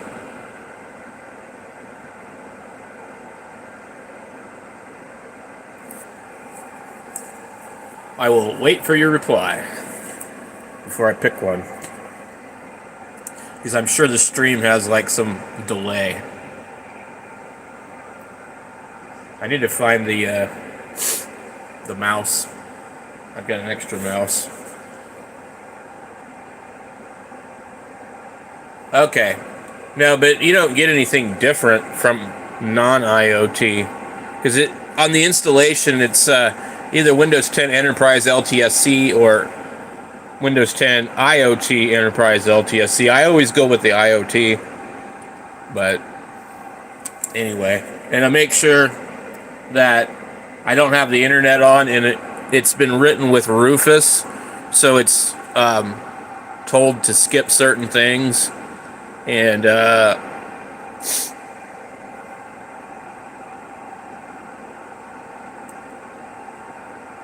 when we're going to come in here and delete everything.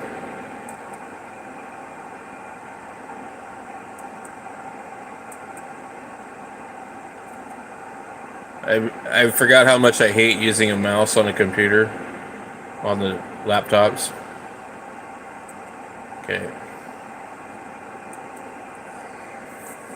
And this thing has a solid state hard drive in it. It came that way. I don't remember how big it is. It was really a good deal.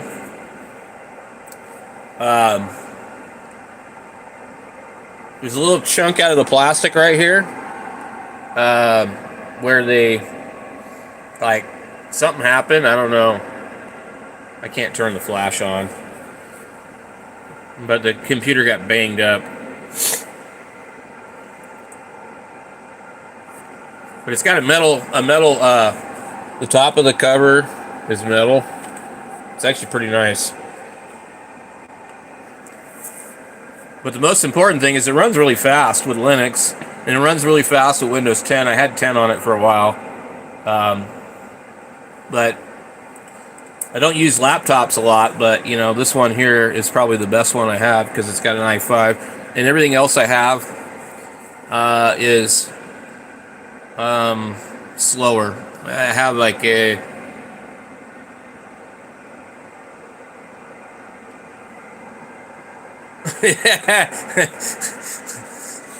I see the guys at the Hamfest selling the Tough books. I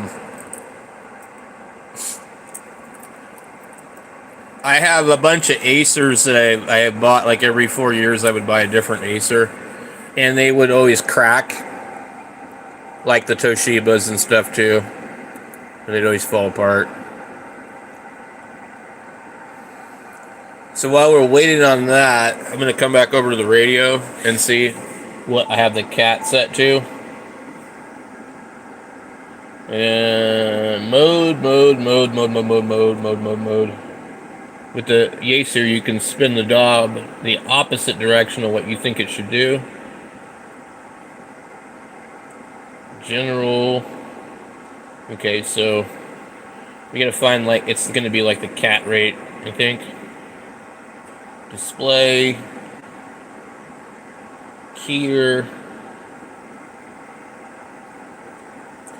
Cat rate is 38,400. Alright, well, and it should have worked. But it didn't.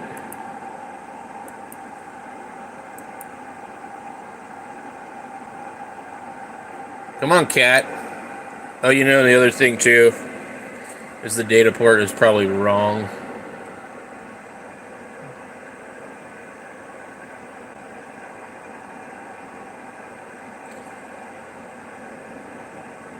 Unication. I've not heard of that one. Okay, I'm gonna go over here. So we have cat select USB 38400 BPS. Cat RTS enabled. I don't know if that's actually supposed to be. The problem with this radio is by default it's like not friendly for digital modes. It's like the worst one to set up. Well, the computer already went blank. It's rebooting. That is pretty damn fast.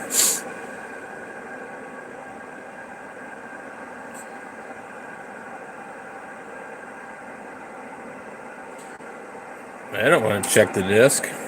Come on, man. We don't need no stinking disk check.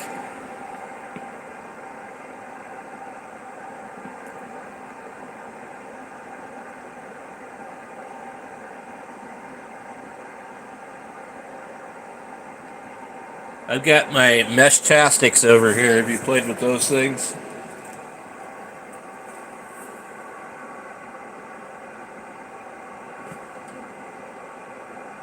When did this thing reassign itself to a different COM port, maybe?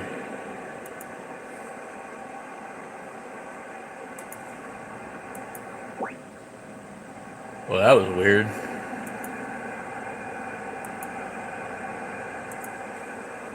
Windows is getting ready. Watch out.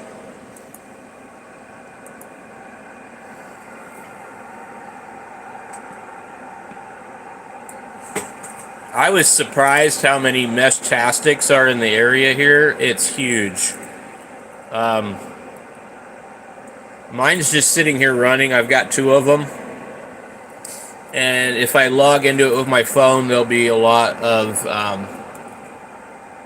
stuff on there. It covers quite a bit of Arizona. Sometimes out of state. And there's like a chat bot or something that posts daily trivia, which is kind of cool. I see a lot of people testing and stuff, but I quit using it. I don't want to connect to. I tell it I don't have internet. I want to connect with limited setup. I don't want your stupid ass account. That's pretty quick, Pat. You see how fast that is? It's almost already there.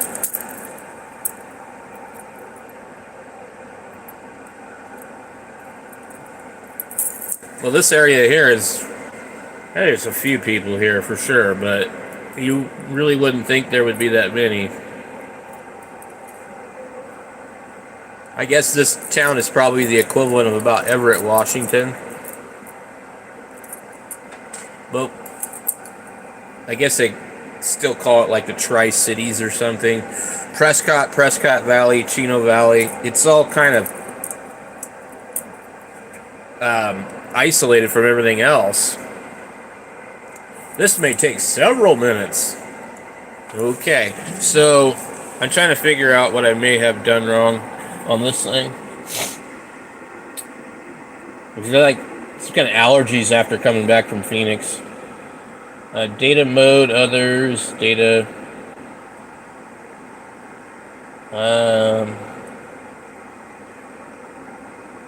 Data.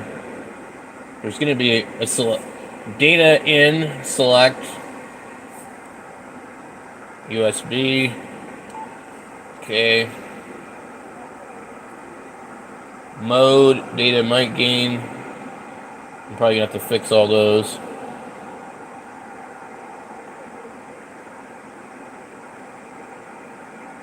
Let's see if Windows is ready. Retry this thing one more time.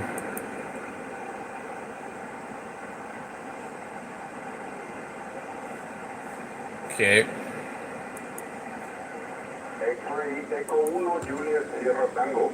Sierra Tango! See, cool! That's usually what they sound like. Claudio D. de Puerto Vallarta, México. ¿Cuéntele? Yep. Alright.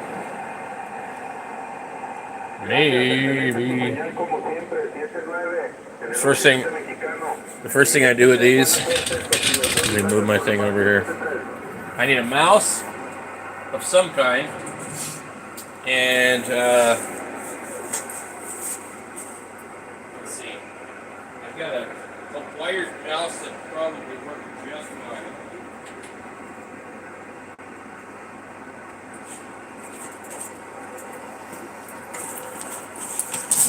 First thing I do is I usually come in here and we'll pull that out, but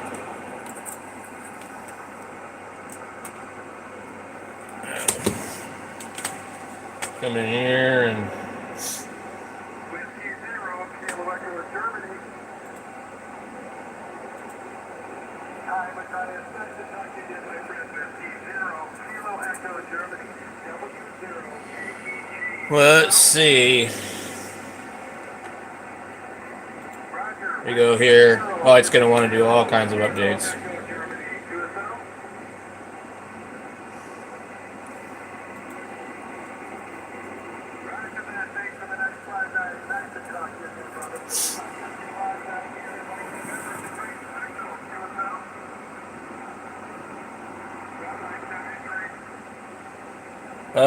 No, I'm not.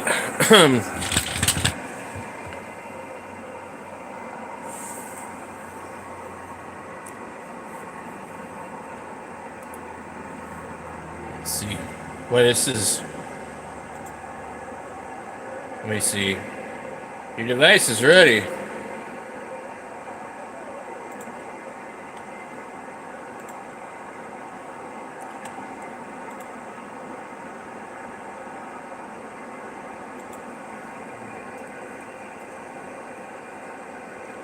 Check for updates. That's what I wanted. Because I know it's going to need a lot.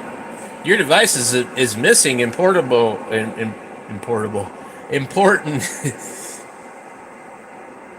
updates. So it's downloading right now. So I usually wait for it to do a bunch of that before I run the script. Do you think it matters?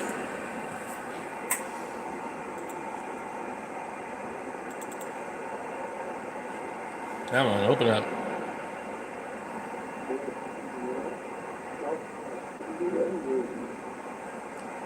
Nope, go away.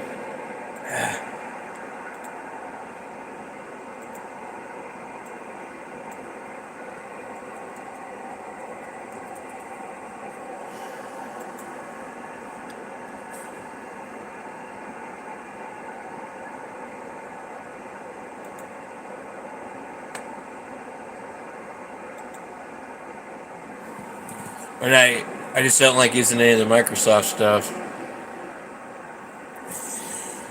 Okay, open this. I had run into issues where certain apps wouldn't run. Like Cinebench didn't want to run until you had all the latest updates. I know that.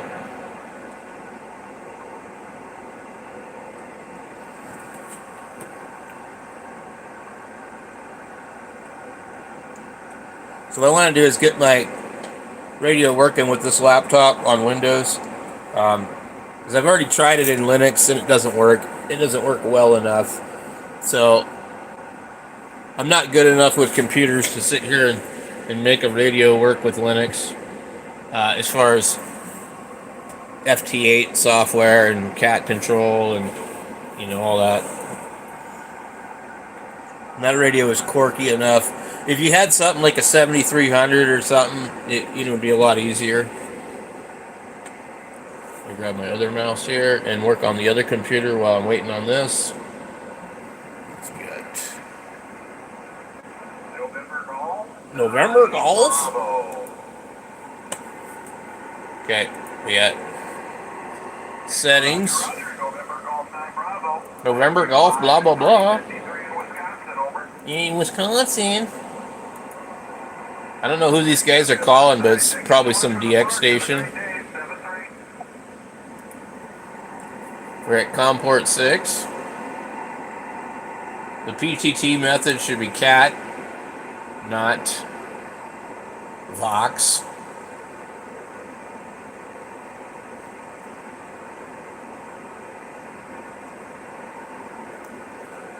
Okay. Continue. Save and continue. I don't know what the hell this is. This radio is not working. DSD Plus doesn't like Windows 11. I've not heard. I don't know what that one is. I know one thing, that the reason I really like having Windows is for my SDR play, because I cannot stand the SDR Connect software. Okay, let me shut this radio off and restart it. I do not hear. One of the things that the radio quit doing is, it used to be when you turned the radio off, the USB would drop in and out. But what I noticed with the Yaesu is it actually stays active and powered on, regardless of whether or not the radio is on or off. And I think that might have something to do with the problem. So we do actually turn the radio off on that one. Okay, I don't. Yeah, you hear it go. I actually turned the power supply off. I got like a fruit fly that was flying in my face. Something. That's a fruit fly. Mozilla Firefox. Okay, done. Import. Just because it makes. What would you like to use Firefox for? Which important features are the most important to you? Privacy and security and productivity. Explore staff recommended settings. I like. This is why I do this like first. I'll add this one, the Privacy Badger. I don't know if this one works. I think it does. But what I'll do is type in add blocker, and then oh, wrong keyboard. God dang it!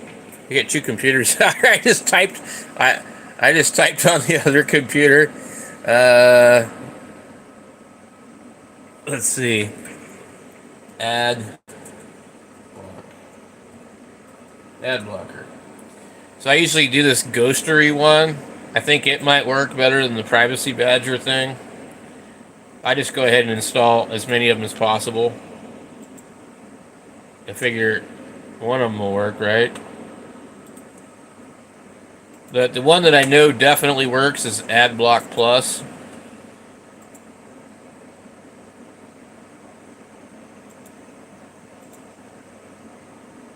Okay. Ad blocker for YouTube. I installed a whole bunch of these, and one of them did eventually seem to work for blocking ads on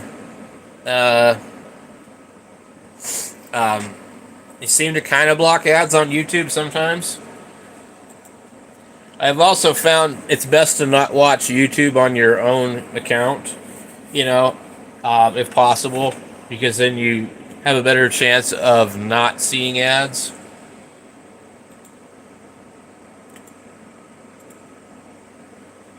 Alright. So, this other one. This one claims it'll block ads on YouTube, but people will still get money. It sounds cool, but I kind of doubt to that. Ad Blocker Ultimate is my favorite. I like to use that to block all the bullshit on the QRZ page. So, let's see here. Allow extension to run in private windows, even though I don't run private windows in Firefox. I don't know how safe the Tor browser is anymore, but usually that's what I'll do. I'll run the Tor browser instead of doing anything in Firefox if I don't want to be like tracked or whatever. I don't really worry about it a whole lot, but okay. So we need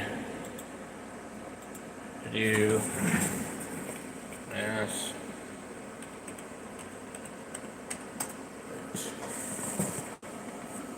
This is your favorite part, Pat. Where did it go? Oh, I just used the wrong keyboard again. I keep using the other keyboard.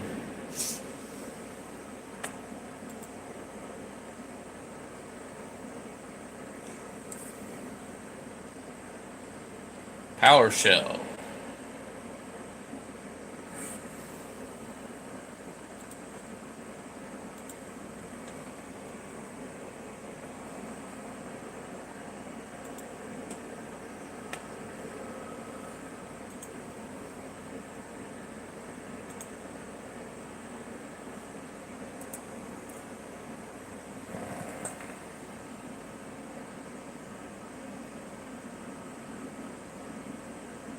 Oh, does that get rid of the ads?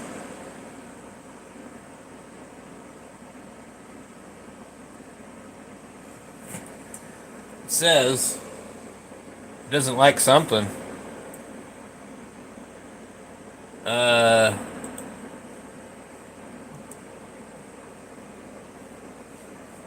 says IEXRM is not recognized as the name. And then now it looks like it let it work that time, but it actually didn't work at first.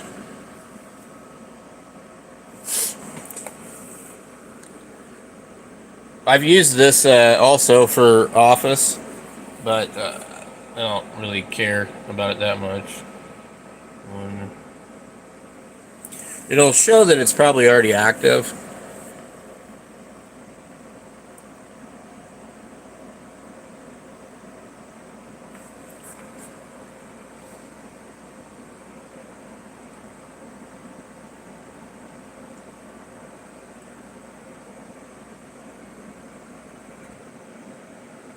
Yeah, I noticed they're very slow. Well, I don't know if that's what I was on, but when I use Tor, it can be really, really slow. I don't really bother to use it unless I don't know. If I'm going to download music or something like that,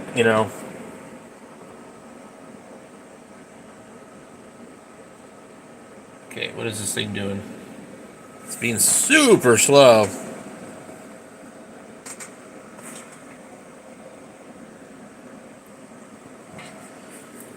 It says, I actually didn't tell it to do anything. Checking OS info, Windows 10 IoT Enterprise LTSC. Connected, it says installing generic product key successful. Generating genuine ticket done. I don't remember clicking to tell it to do it, but I've had it sometimes say Windows is already activated. converting license, blah, blah, blah, blah, blah. Activating Windows 10 IoT is permanently activated with a digital license. Press any key to go back. So, here we go. We'll run it again if we have to. So now we need JTDX.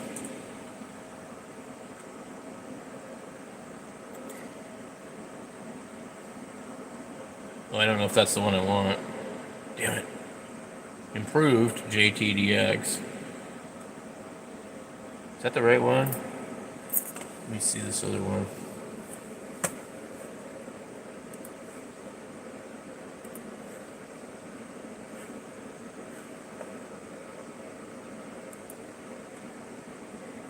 Okay.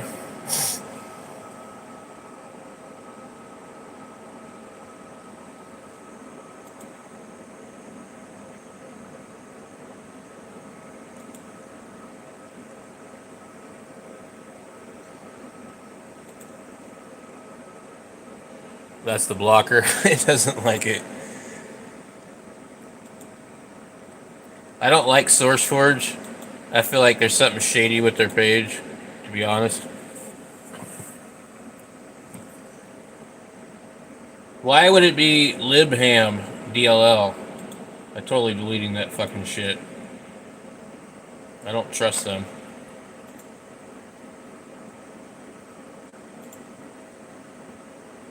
JTDX improved download. I have to click quickly because the blocker tries to block all their bullshit. Come on. Come on.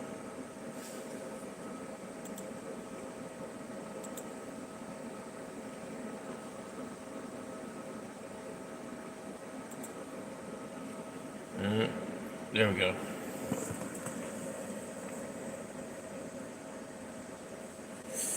This is what I have on all the other computers. I've been trying to use Linux as much as possible, but it's just really not for me. I've got Arch on one, I've got Ubuntu, I've got Fedora. Let's see, I don't know what else I actually need.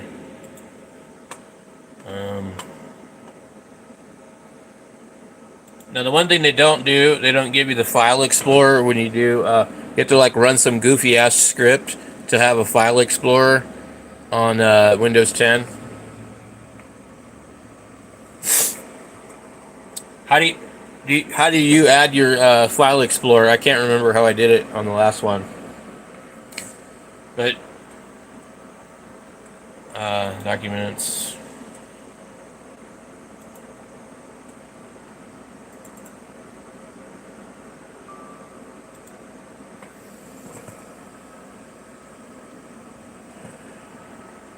So this is the FT8 digital software I'm installing right now, and it's a different kind. It's called JTDX instead of like JSTDX or whatever the hell the other one is. This one's a little bit better because it shows you the country they're in and some other stuff.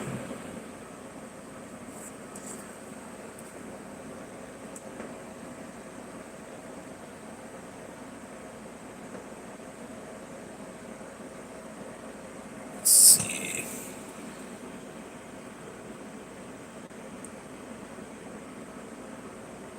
So now I could unplug, if I can find this USB extension, whatever I did with it.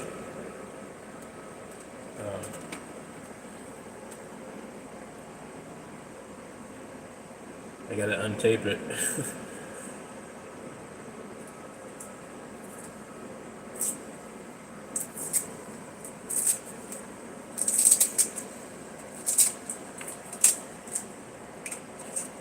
Damn.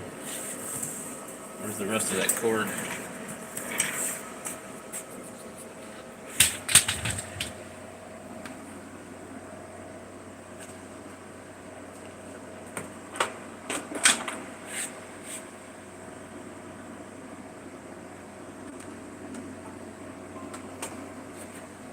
So that's going to be going to the radio, and we'll see. Usually the Yaesu needs a bunch of drivers.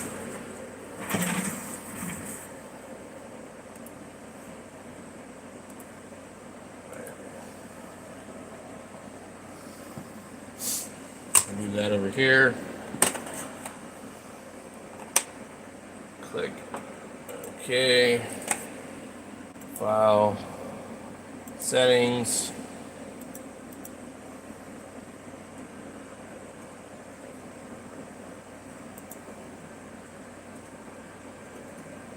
That. Radio.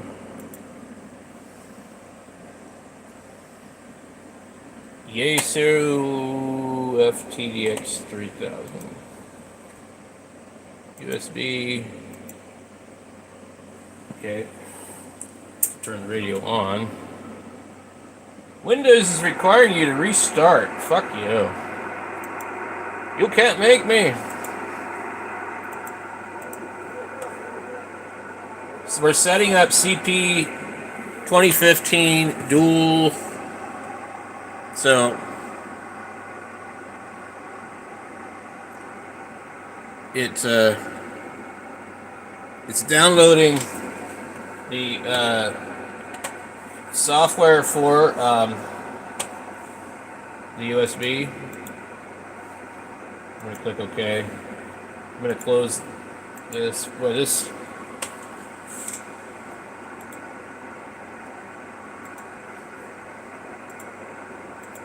This mouse is being a pain because of the cord.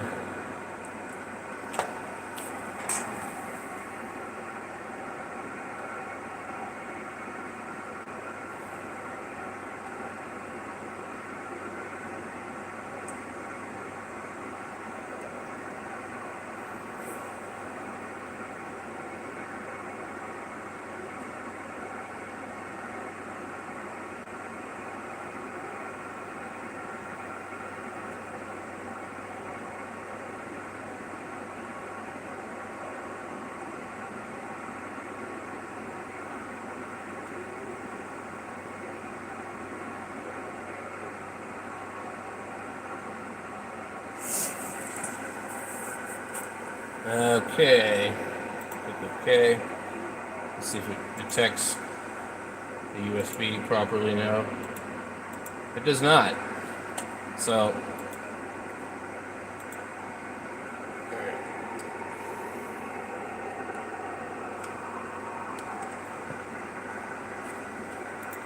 Well, let's restart this damn thing. It wants to be restarted. File Explorer in the search box, then right click and put pin to taskbar, and drag the pin to file. Let me try that. Okay. Let's see. Put File Explorer in search bar. File Explorer. There it is right there. I'll be damned. Okay. And then click and pin to the taskbar. I didn't realize I had went on some website and it showed a script to add, dude. I'm serious. I ran a script and then pin to start and then yeah. Hey, we can map the network drive. That's cool. Okay. Awesome. Okay, let's get this thing restarted. Restart. Let's see how quick it reboots. It was super easy, man. I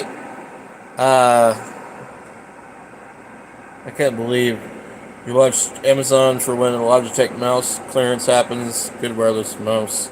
I have a bunch of them, but like the one I use is this one right here, and it's on the other one. I've even learned how to reprogram the receivers, but a couple of them I don't have the right receivers for.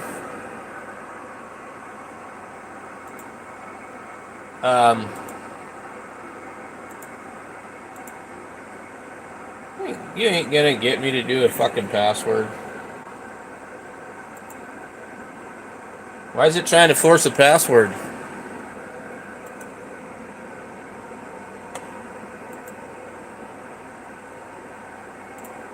there is no password, so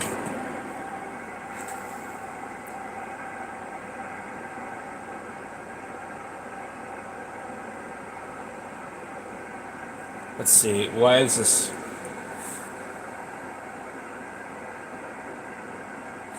And I got somebody messaging me on OfferUp.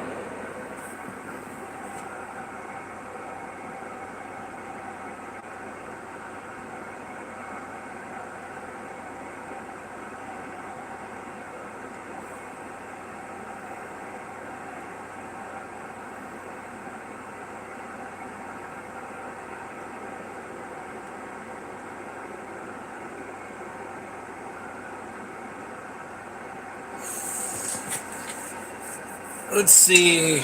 Restart. I remembered asking for a password before when I've done these, and I would just like click something and it would go away.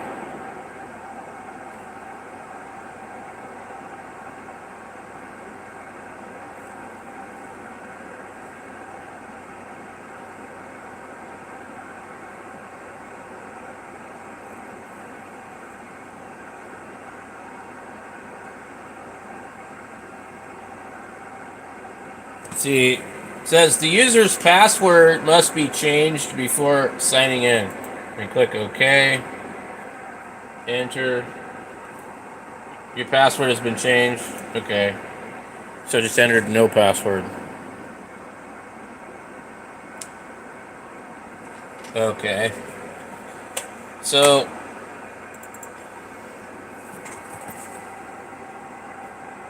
should be okay now. Okay. Rig control. We go in here in the radio. Still not detecting the radio. Is this maybe the wrong cord? What the hell is going on here? Okay, I'm gonna have to come in here and look and see. Device manager. Yep, there's all kinds of problems here. Update the driver. Last time, I actually had to go on the Yaesu website, and that's when all the problems started. Once all the problems started when I downloaded the driver from Yaesu. View optional updates. Damn, there's a ton. Intel, Dell, Intel, Dell. Download and install. Fun, fun, fun.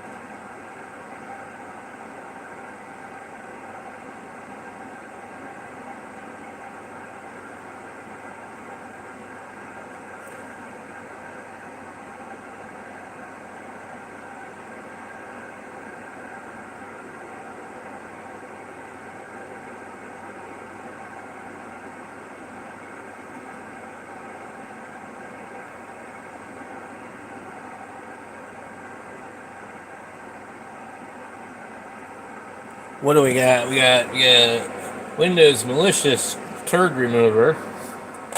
Downloading 67%. A restart is required, but it's still downloading. Why would you restart it while it's downloading? Because we can't do the other one. I gotta wait for all these updates before I can even try and do anything.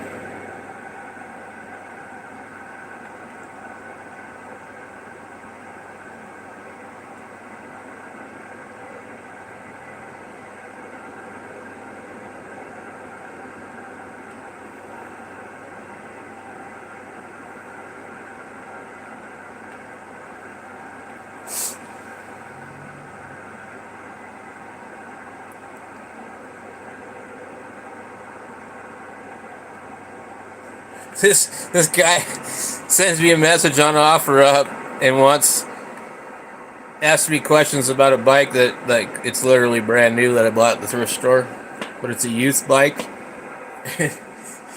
He says he's interested in it and wants to ride it tomorrow. I'm like, it's a youth bike. This guy's like, you want to come and ride it, and if it's good, I'll buy it. Like, it's a youth bike.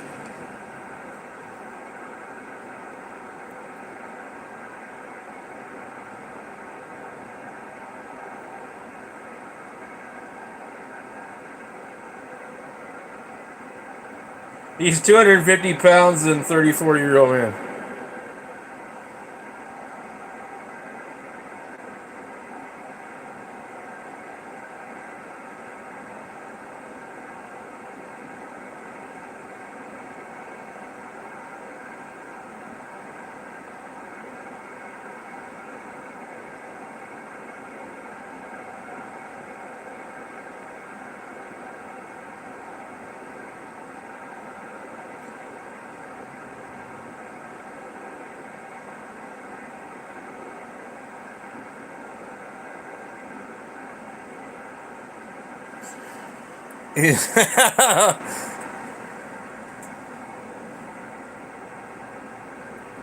This guy was like, oh, damn, I'm 250 pounds. I can't ride that bike. Well, you probably could if you jack the seat up. I mean, like, I forget what size the wheels are there. It's 24-inch wheels.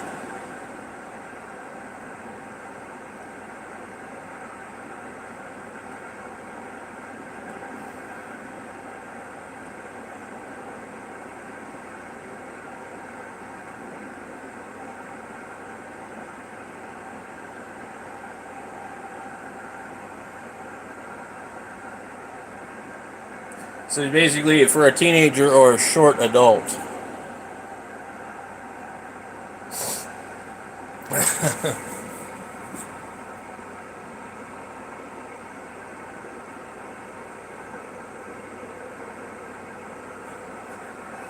%, pending install. 68%, pending restart. Pending install. Pending restart. I guess we'll just restart it now. Yeah, I want that search thing out of there too. What do you do? Just click on it and remove it?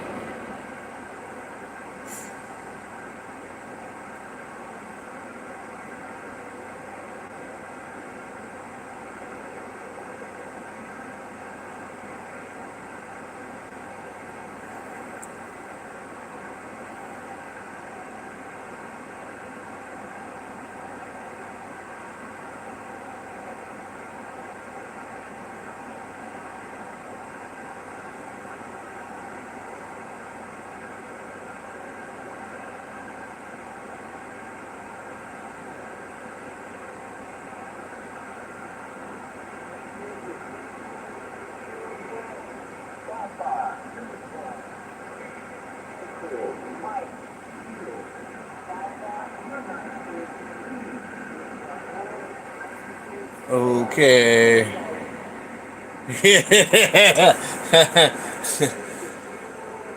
Siku.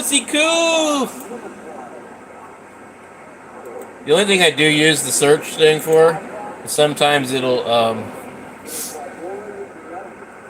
give you an easy, quick thing to where you were, because the update, like to find the damn updates in the menu, seems like it's a pain in the ass. So we got pending install. I don't think the drivers, it won't install them automatically. I don't anymore, but it's supposed to. It used to. Okay, update the driver.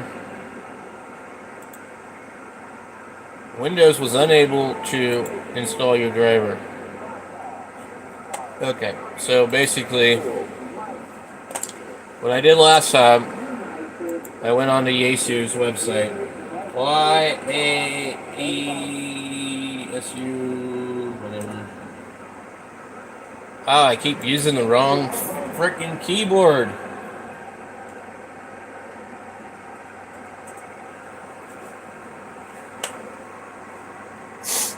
Yesu.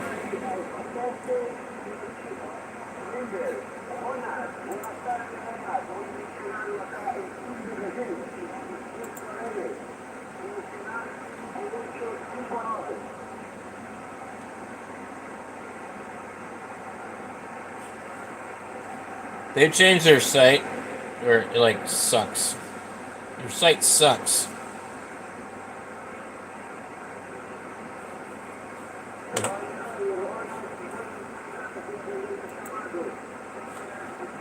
There's no search on their site anymore.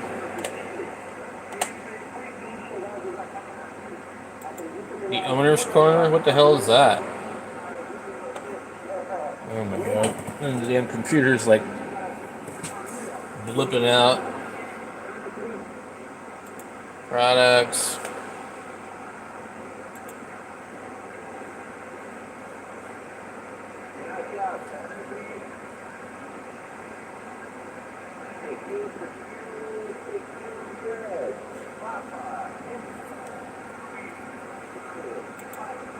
I want to see something here if this has like, maybe they have the drivers for this one.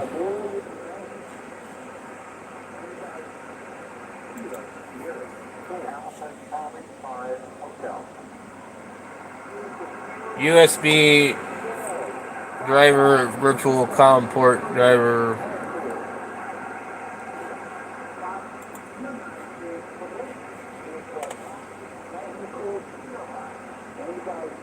CP210X universal driver. Extract all.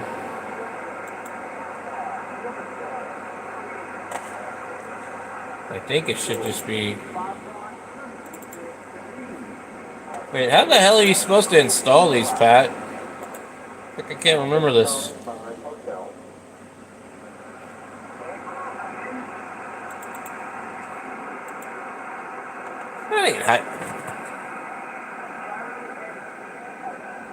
I don't know how to install these stupid drivers. They don't make it like where it just like installs.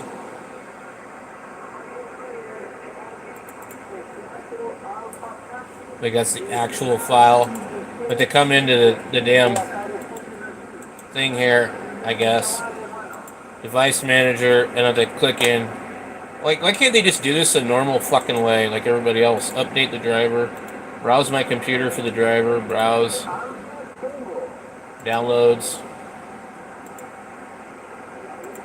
Like, why do I have to do this way? And of course, it doesn't work.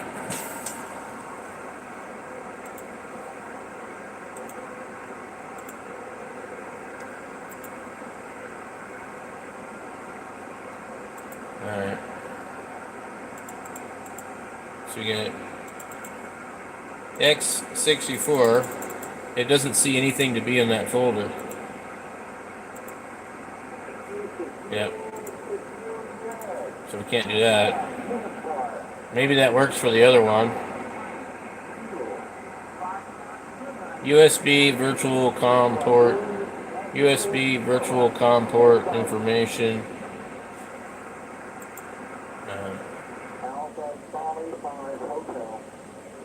Support.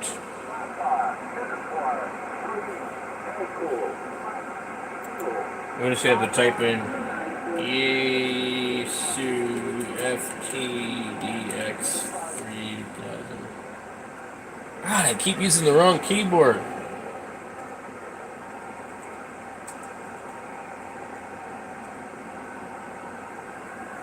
USB driver.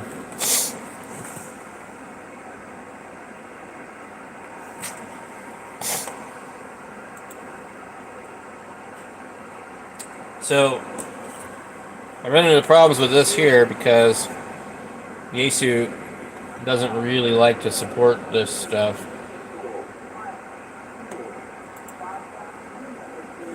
The virtual COM driver It shows to be the same one as the last one, but yet it did not work. Extract all. So when I pull this thing up here, it says how to install it, I guess.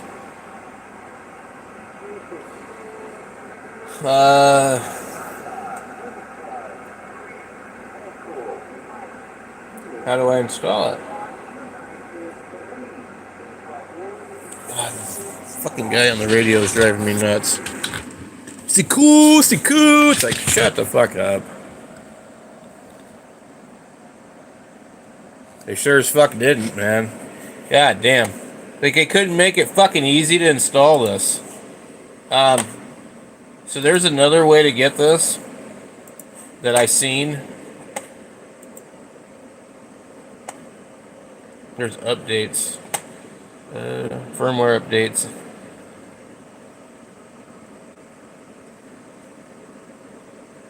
I'm going to download that just because I don't have it. Oh, jeez. Dismiss. It fucking opened a PDF file. I don't want a PDF file. Firmware update. USB driver installation manual. Like, god damn. The way they do this shit is like fucking nuts. So, new USB driver. I don't know when he posted this. No, Yaesu drivers are old, 2012. Current Silicon Labs driver for Windows 10. No. That's not the right one. See, so I think maybe the problem is I used his driver last time.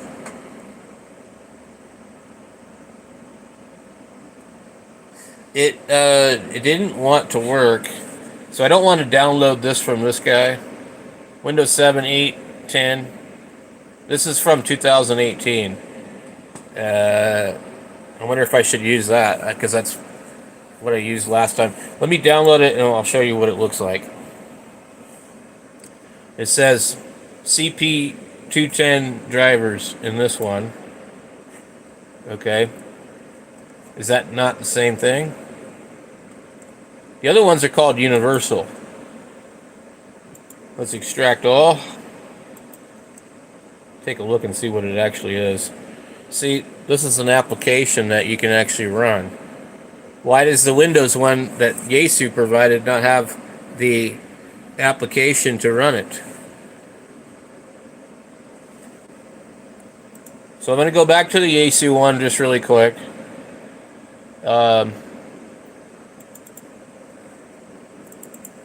So I have this little file right here.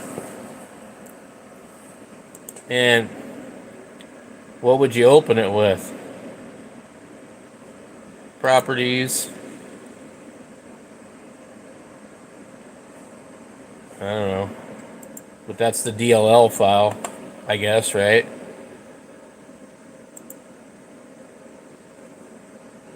So it says text document. Okay. This package version 11, release date 2021, 11/5. Okay, so this is newer than the one that the guy linked that has the installation. This is released in 2021. It says this package contains a virtual COM port universal driver for Microsoft Windows 10 and later. For use with Silicon Labs VCP USB serial bridges. The devices include CPE 210, blah blah blah. Okay, so choosing the VCP driver version.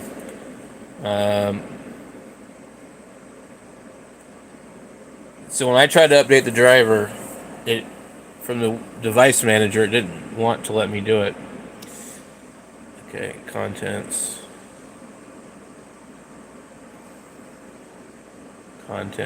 Installing. The VCP driver is automatically installed by Windows Update for CP210 with alternative PID values. These are not default values. Otherwise, unzip the zip file and you will have a directory containing the driver installer files. But they're not in there. If Windows prompts you to install the driver, manual install. Using Windows File Explorer, locate the driver folder, right click on SI Labser INF file and select install. Okay. SIF Lab. I don't see that one. Well, we don't have that in this files from them. That one's different. Text document, setup information, security catalog.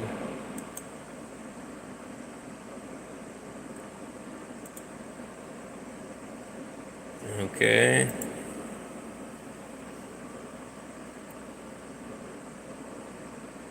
License.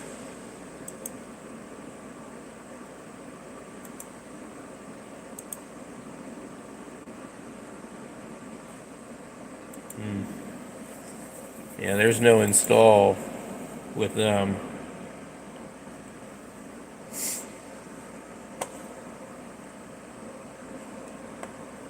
We probably could get it off the SI Labs website, but something doesn't make sense here. Let's see.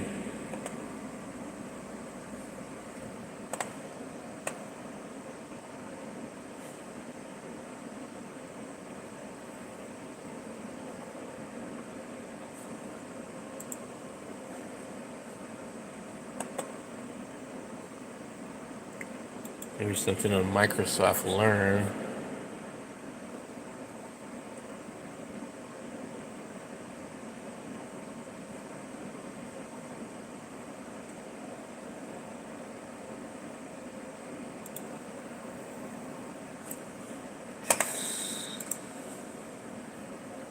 Let's see here.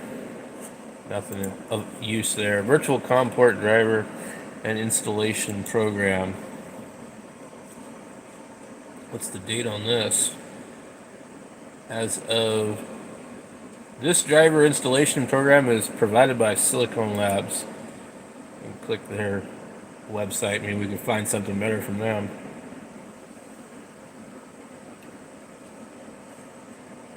AI enabled simplicity, of course. Software.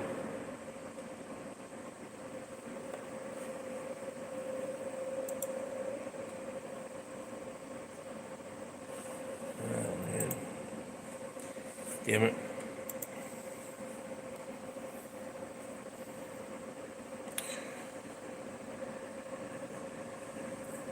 Maybe we could do a search. CP210.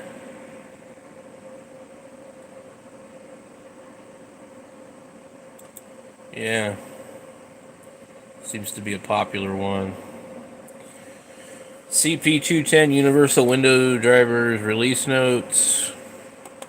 CP210 Universal Windows Driver in Windows 11. Unable to install. Universal driver issue with Windows 10.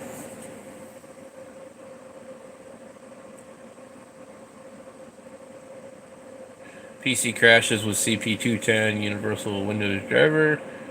The latest breaks software. Huh. Maybe there's a problem with it.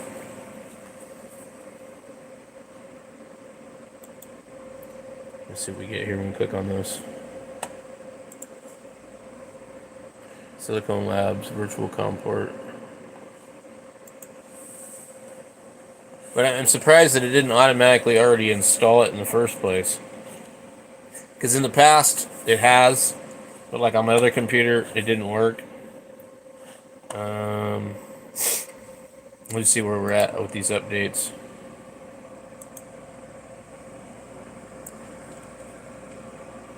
Oh, come on, man.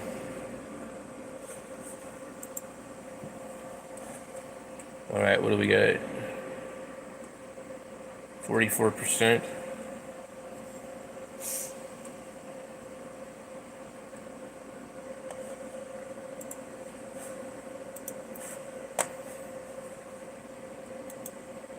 Let's try clicking update. Windows is unable to install.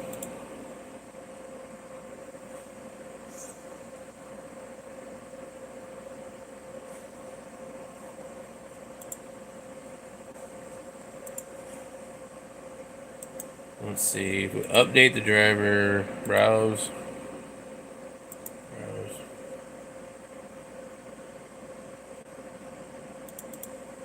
And it shows nothing in the folder here. I don't know if it's maybe because this thing is still trying to do updates. And I click on it, it's like, no. Yeah, something's not right here. I'm going to restart this computer again.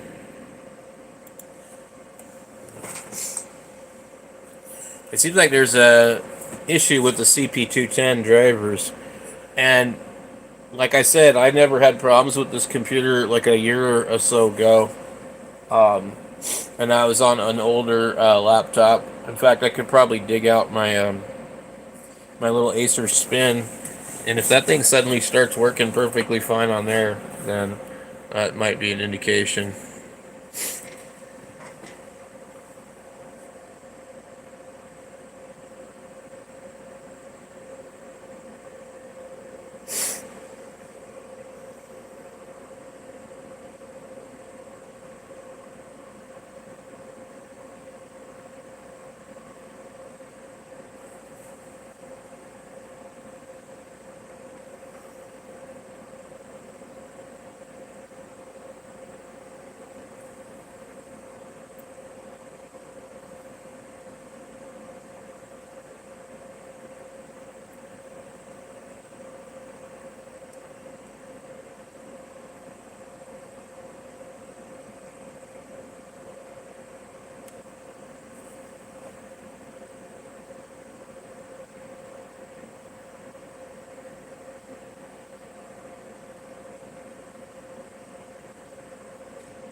Let's see.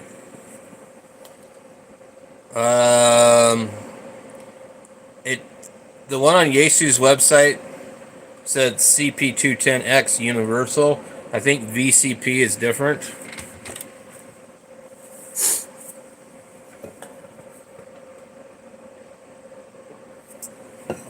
I'll tell you when the computer starts back up. I'll be right back. I'm going to go grab something really quick. Oh, this is restarting.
Are you kidding me? This thing's still not up?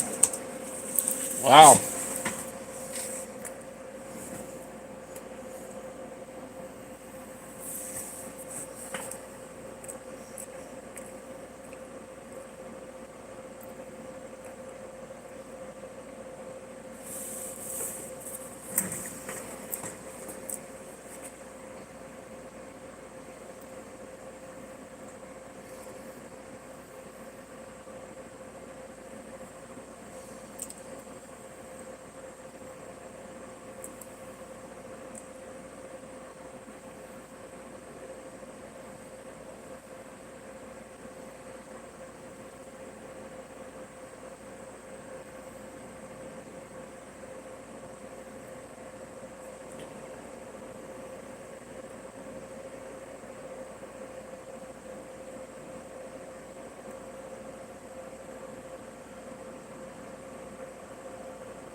So it's interesting that these will have more problems than older radios.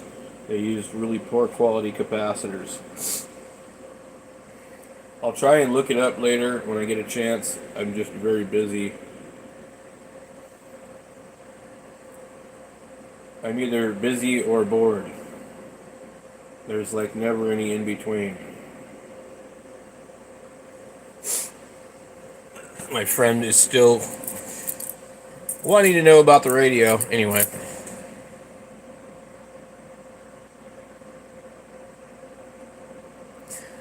Yeah, boy, this thing is taking forever. It must be a big Windows update. So I guess in the meantime I could check on the other computer. Plug this thing back in. And just move that like right there so I don't accidentally close it. So let's see. Remove the mouse. I gotta find my other Logitech mouse.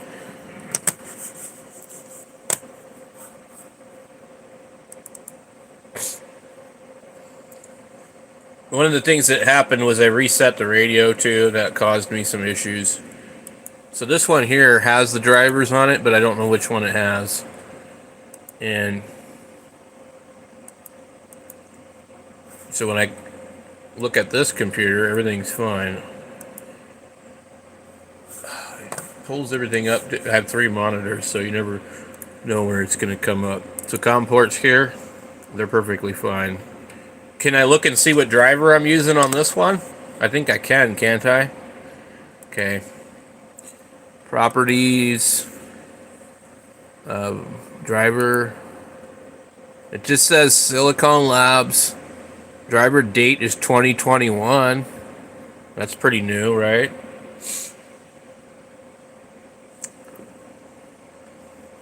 Driver details. Windows system 32 drivers silabs.si. It doesn't really say.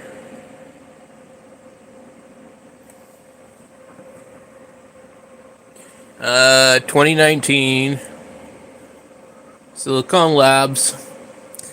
Oh, this is different. This says dual CP2105 USB to UART bridge enhanced COM port. I don't know, that might be different.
Damn, something in the air again.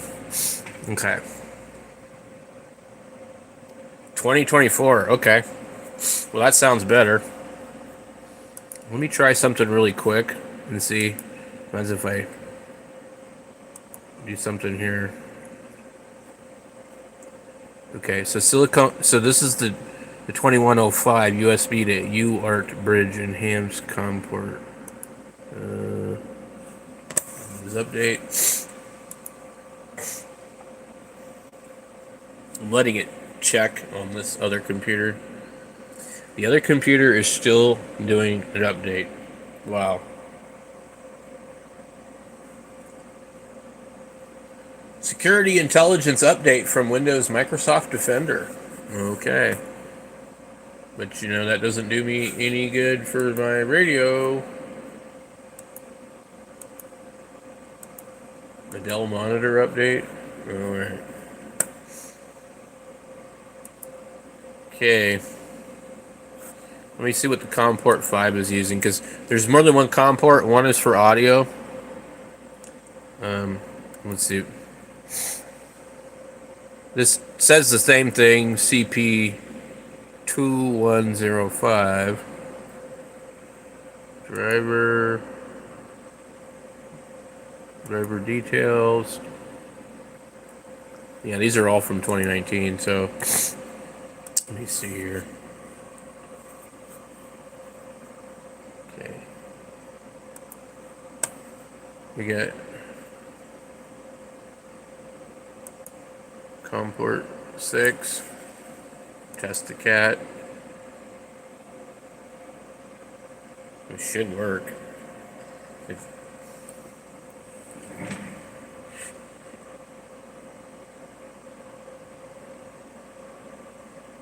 Google Morse Tutor USB driver. Okay.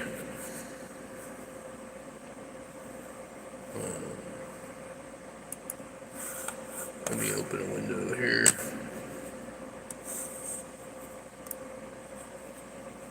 Okay.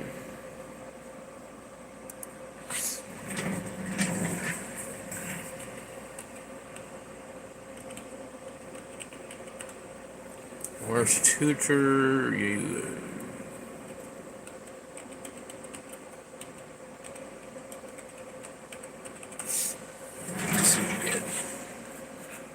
Yaesu USB driver update.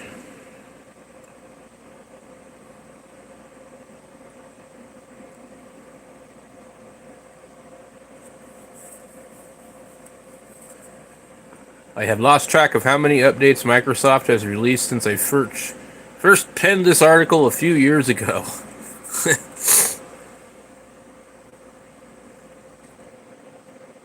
I am running Windows 10 Pro 64-bit, and I'm able to run the latest version of PCC downloaded. Blah, blah, blah, blah, blah, blah.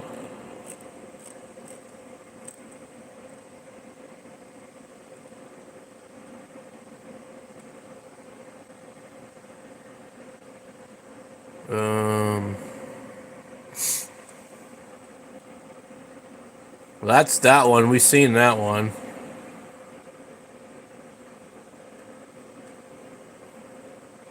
Where's the newest one? Original 2016 posting. Am I missing something here?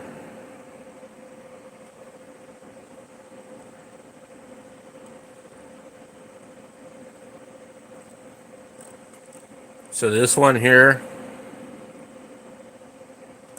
is potentially the wrong one. I don't know.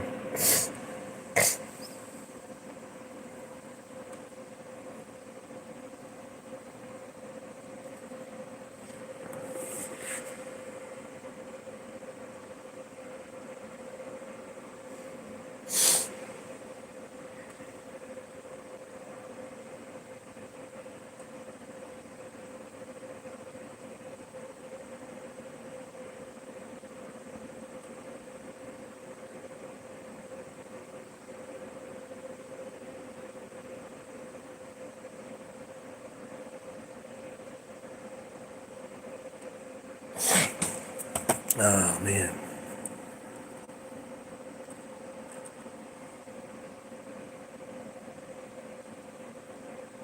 The green link. Where?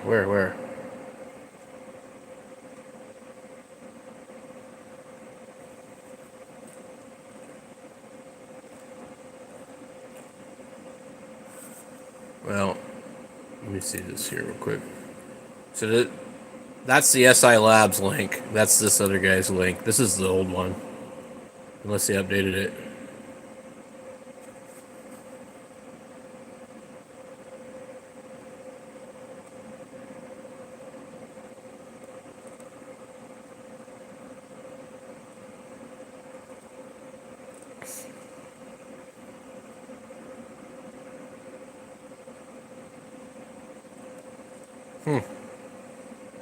Up. Okay. Now what? On which page? Am I on the wrong page altogether?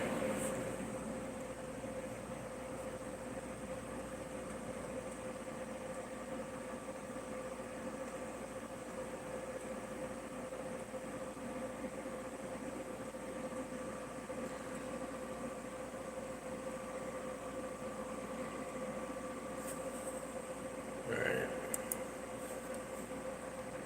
Well, there's this one. Oh, yep. How'd I miss that?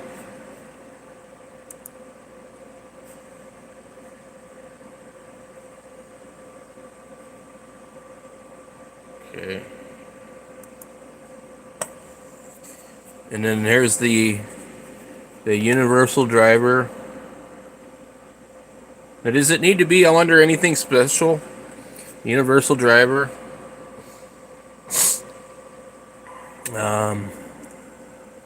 We don't need a serial emulator, do we?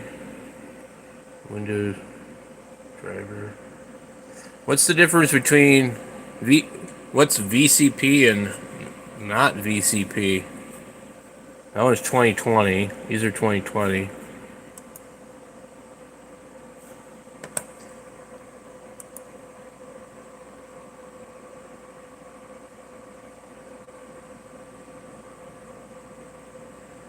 Am I on the wrong one again? Because I just downloaded this one, the 2024, which would be right here. Where the hell did the damn thing go?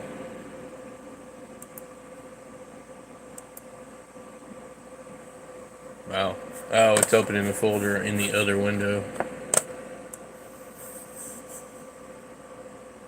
Okay. Okay, I wasn't sure because the delay on the messages. I was like, oh. Okay. Now, is one of these. It says setup information. None of these are an application to update it. So we go into x64.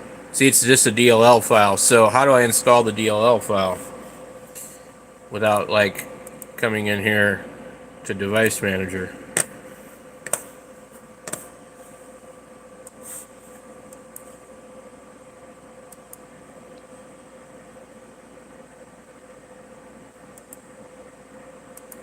Click Update Driver. Browse. Downloads. The hell is it?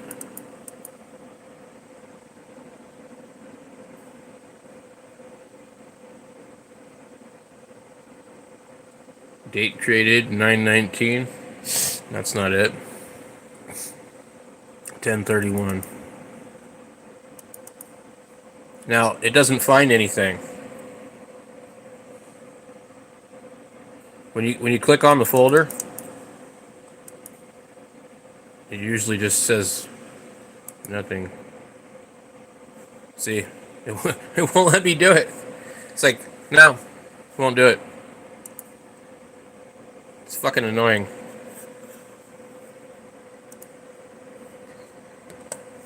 And they don't have a way to like manually install the thing, really.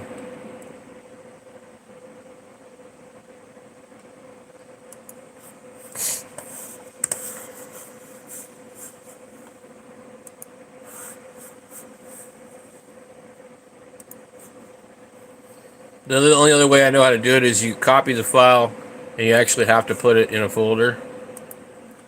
So we're on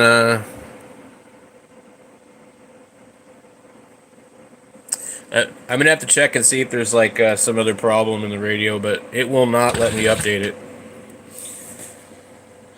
Let's see. Also, what I want to do, I'm trying to remember how to reset the Yaesu.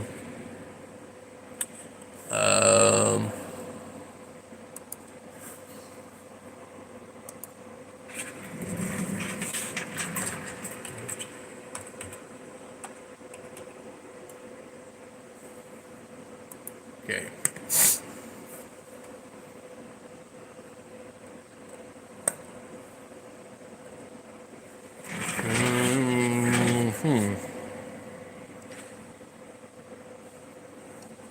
Okay.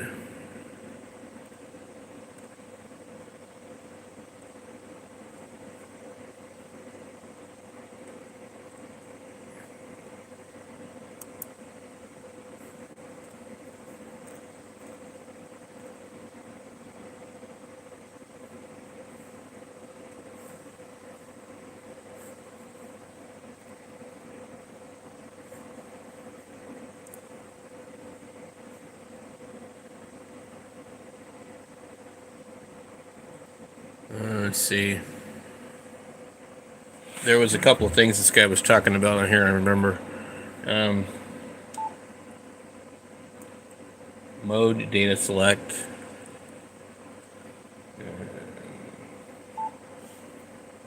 Let me see really quick here.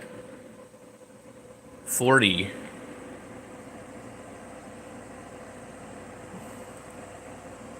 That could be the problem. Cat RTS is actually on. I don't think we want it on. Cat RTS is disabled. USB is on. 37. We got that on. The baud rate is already set.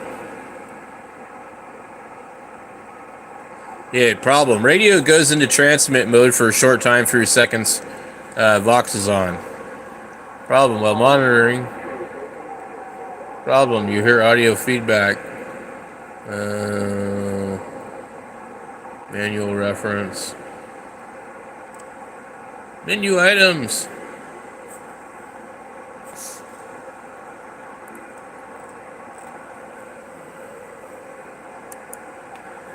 I'm trying to remember how the hell to reset this damn thing, though.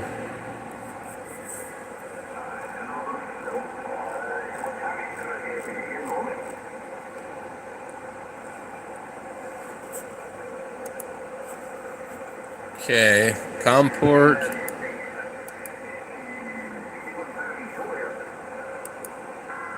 There. I turned Cat RTS off, and the fucking damn thing works.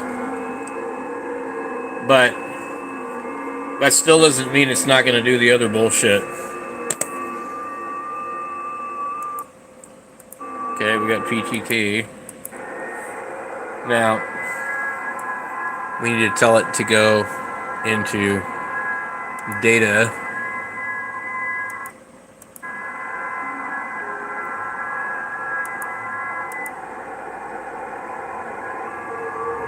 It doesn't seem to want to do that. Okay, now it's in data mode.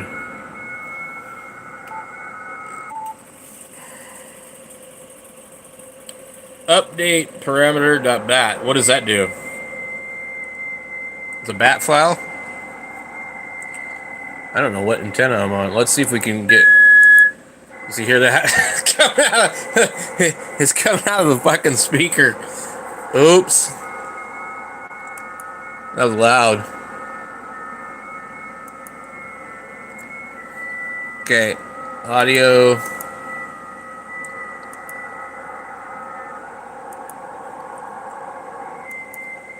Should be USB 4 audio codec. Let's try now. Now the problem we have now, we don't have any power output. It could be because of that. Nope. So there's like multiple issues getting this thing fucking working. But yeah, we have no audio. I need to reset the fucking radio. It's like, and by default, there's a bunch of stuff that needs to be changed back also. There's like so many stupid things. Let's go ahead and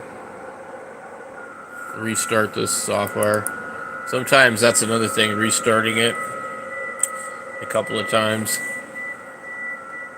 Okay, so tune. We're going into TX, but we have no signal out.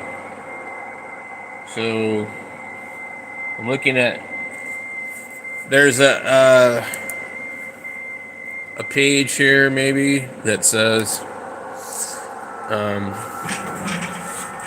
FT8 FTDX 3000. And the thing is, I made a video on how to do this before, and I don't remember. In fact, there it is right there. But my own video is too long-winded. Okay, so this is one method they were talking about. PC King to DTR. Method used for the computer to PTT. This setting works fine with my software. The data in, the data out level, those are some other things. I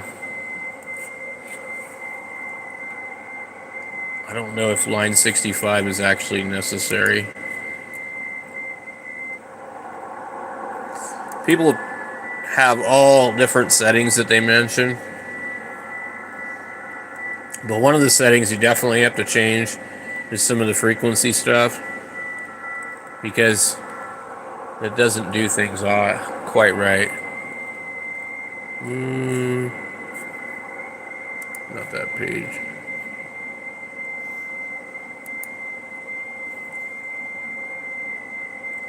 Most of these write-ups on how to do anything with this radio are pretty old too.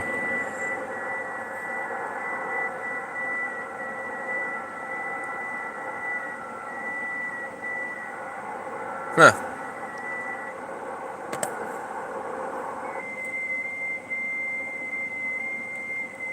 WSJT causes blinking red and green RX light. Yep. I've been using the WSJTX with the Yaesu 3000 for many months.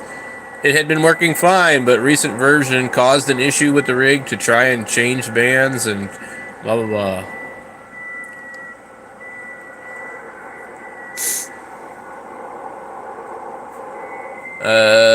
FTDX USB virtual COM ports.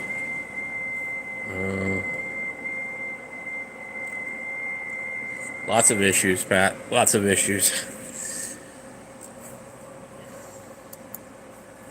Yaesu FTDX settings for FT8 from PA3. There's a lot of information on this radio, but it's just like ridiculous. Okay, CAT and USB audio interface. We'll see how much of these look normal on mine. Oh, my phone is vibrating.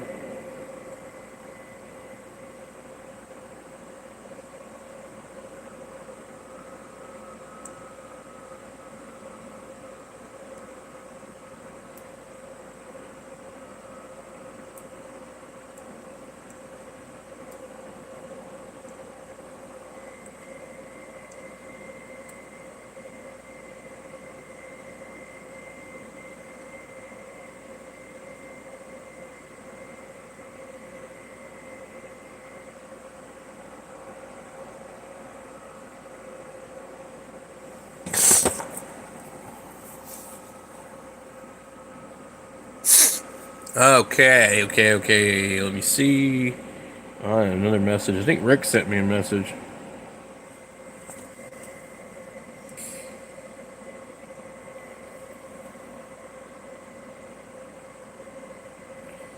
I gotta try and get Rick to get on the radio later on.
Okay, let me see here. So I'm gonna leave this over here. So I'm gonna check. I'm on line 37. We are on USB. Line 38. 38 400. 39 100 milliseconds. And on what does he say? 40. Cat RTS is disabled. What is MMSSTV? Something slow scan TV maybe? Audio levels, mode data. Let's try those ones. That might be the, okay, 76. Okay, so mode data might gain at 76 is, mine's set to 50. Let's go up to 70 like he's got it. Okay, select. And then mode data out level. He's got it at 17, mine's at 50. Go 17.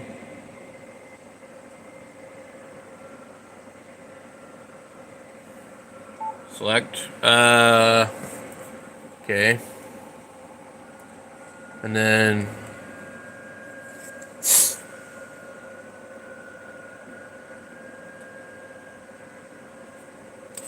let's see. All right, Pat. Good. Thanks for stopping by. Remember, we're gonna probably be on here tonight. I'll be on the I'll be on the computer with the screen, and we'll be doing the pirate radio stuff. So I'll have a bunch of SDRs open. Maybe I'll put a webcam on my radio. Always fun, buddy. Catch you later. It'll probably be on. It'll be on a different stream too, unless I just leave this up. I could just leave it up on this one.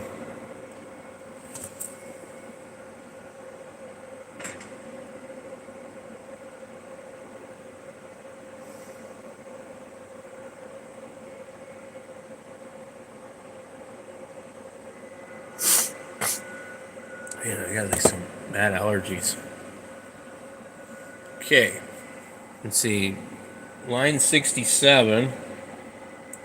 Line 67 says others.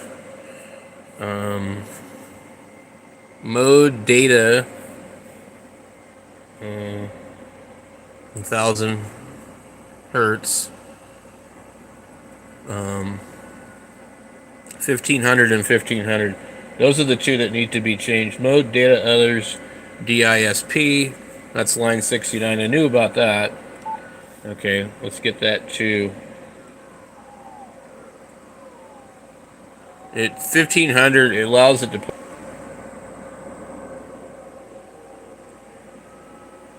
I can hear it. It's changing as I move it.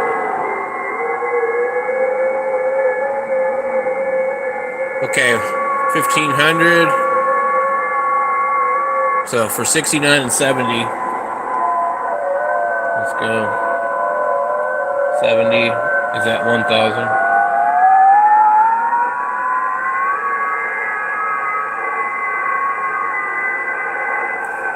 select, and then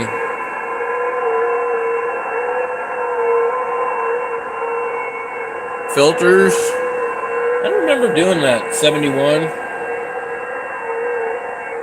What is it set to? Yeah, turn that off. It's at 300 hertz. There we go. Wow. Okay. That made a big difference. 72. 18 dB. That's what it's set to. 73. Turn that off because that's also at 300 hertz.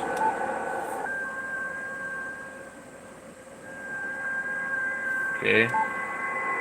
And then 74 is at also 18 dB. Vox, if not using Cat PTT. Oh, that's so cool. He gave up some pretty good information that I was curious about. So 78.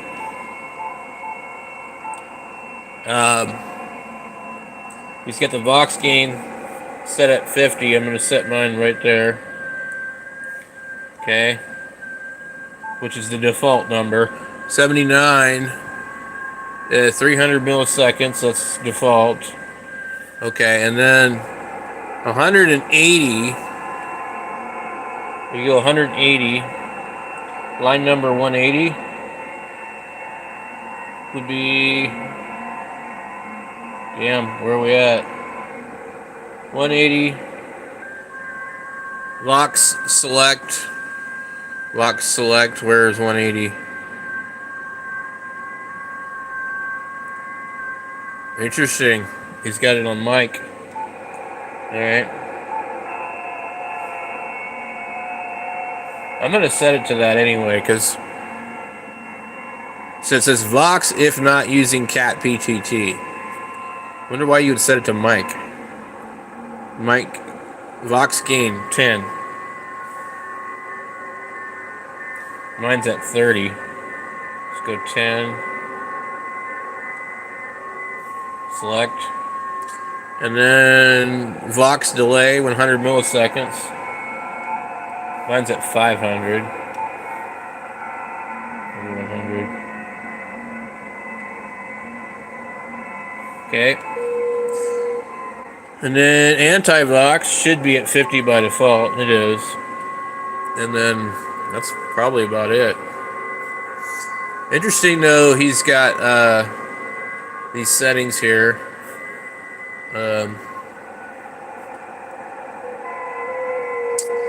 Let's see what we get. Dude, I think my other computer is still updating. Actually, maybe it killed the battery. I gotta plug the Dell in.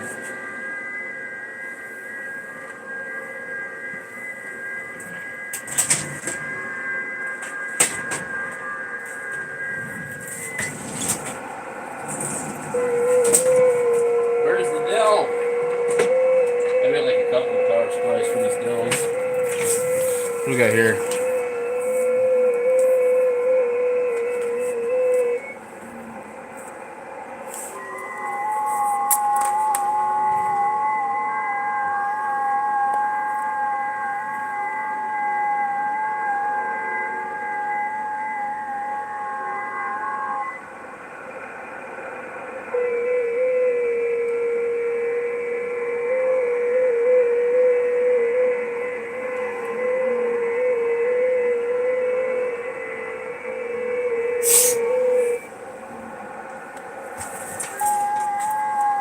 What's going on with this computer? Where am I going to plug this thing in? This gigantic Dell power supply. It is literally the size of a small brick.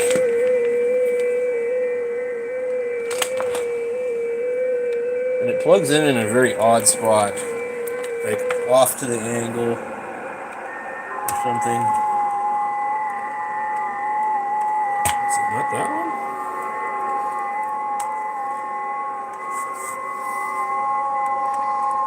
There we go. All right. I do believe.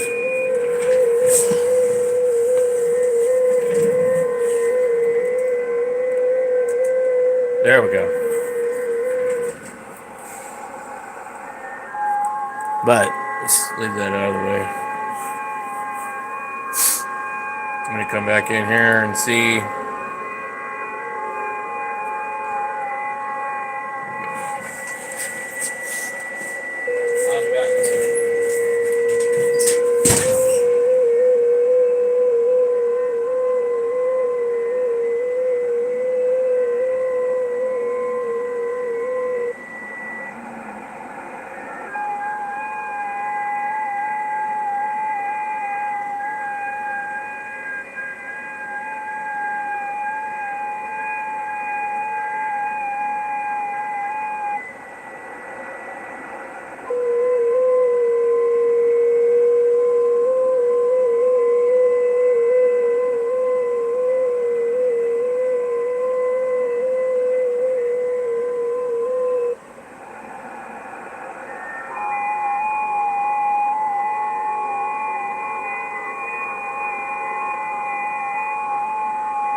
Alright, what do we got? Now that Pat left, nobody's watching. That sucks. Okay. Let's see if we get this motherfucker to work.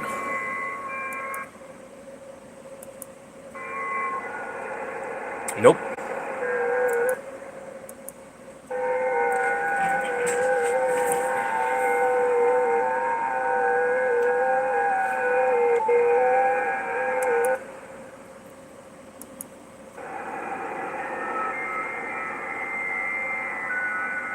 I wonder if this computer is doing something again where it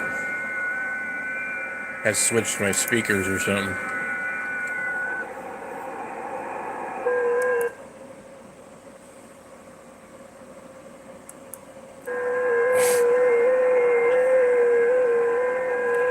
Let me see here. So,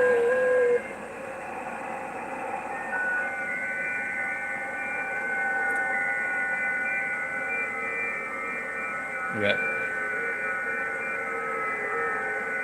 data.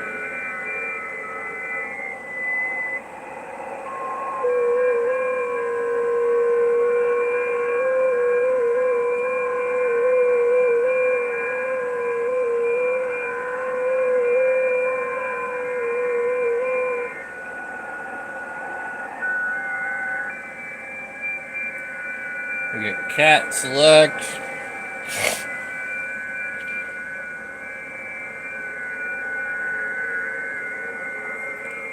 What did that guy have highlighted on his thing?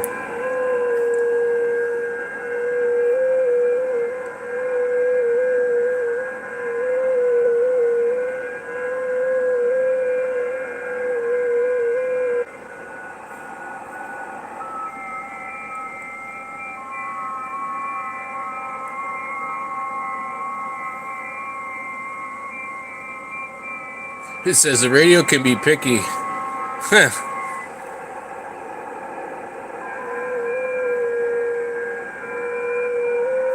Oh god, that's a fucking understatement.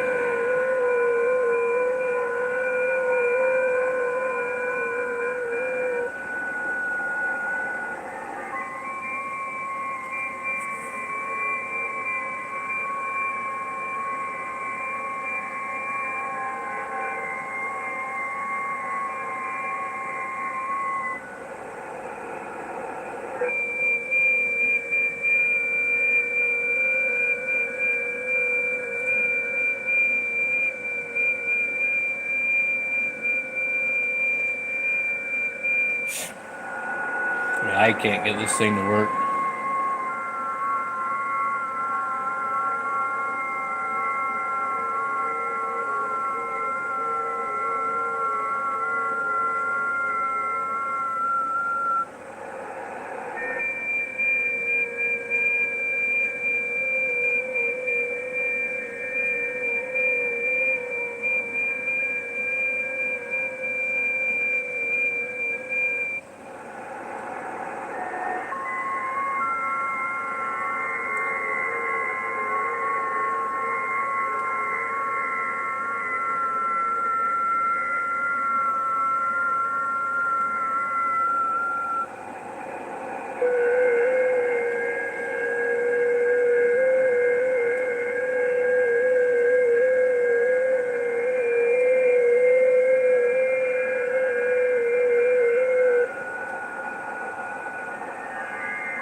Let's see what happens.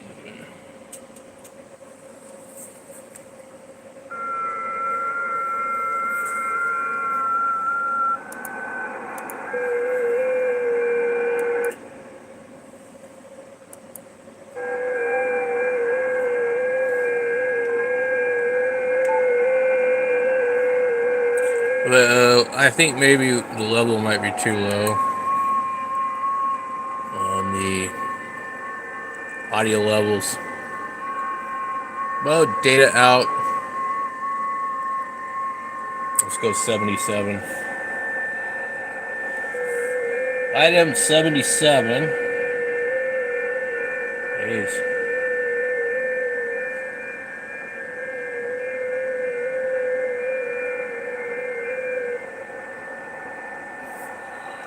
Select.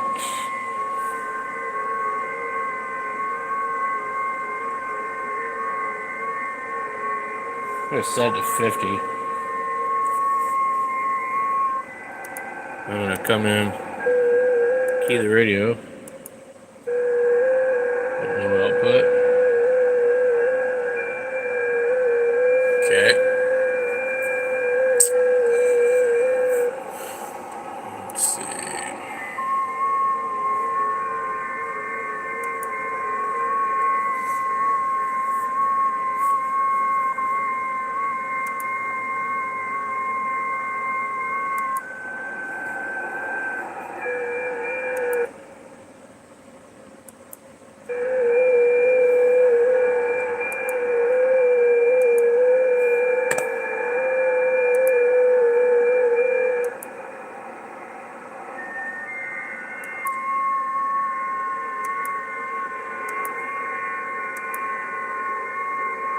Yeah, that's right.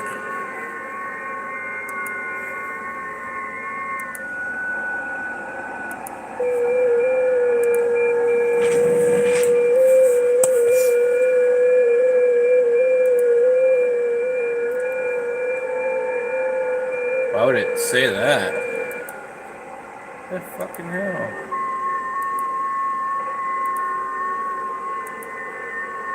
That's weird.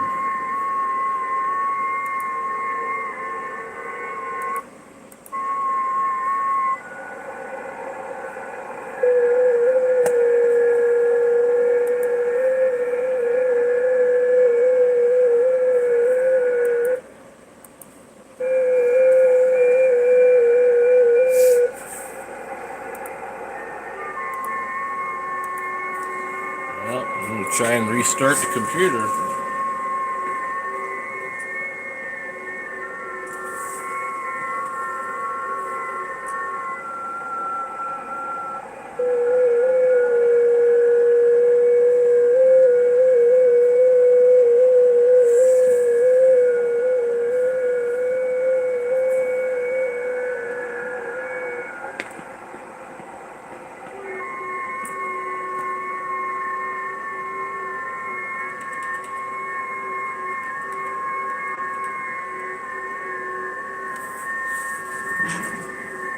Oh my god, what the hell?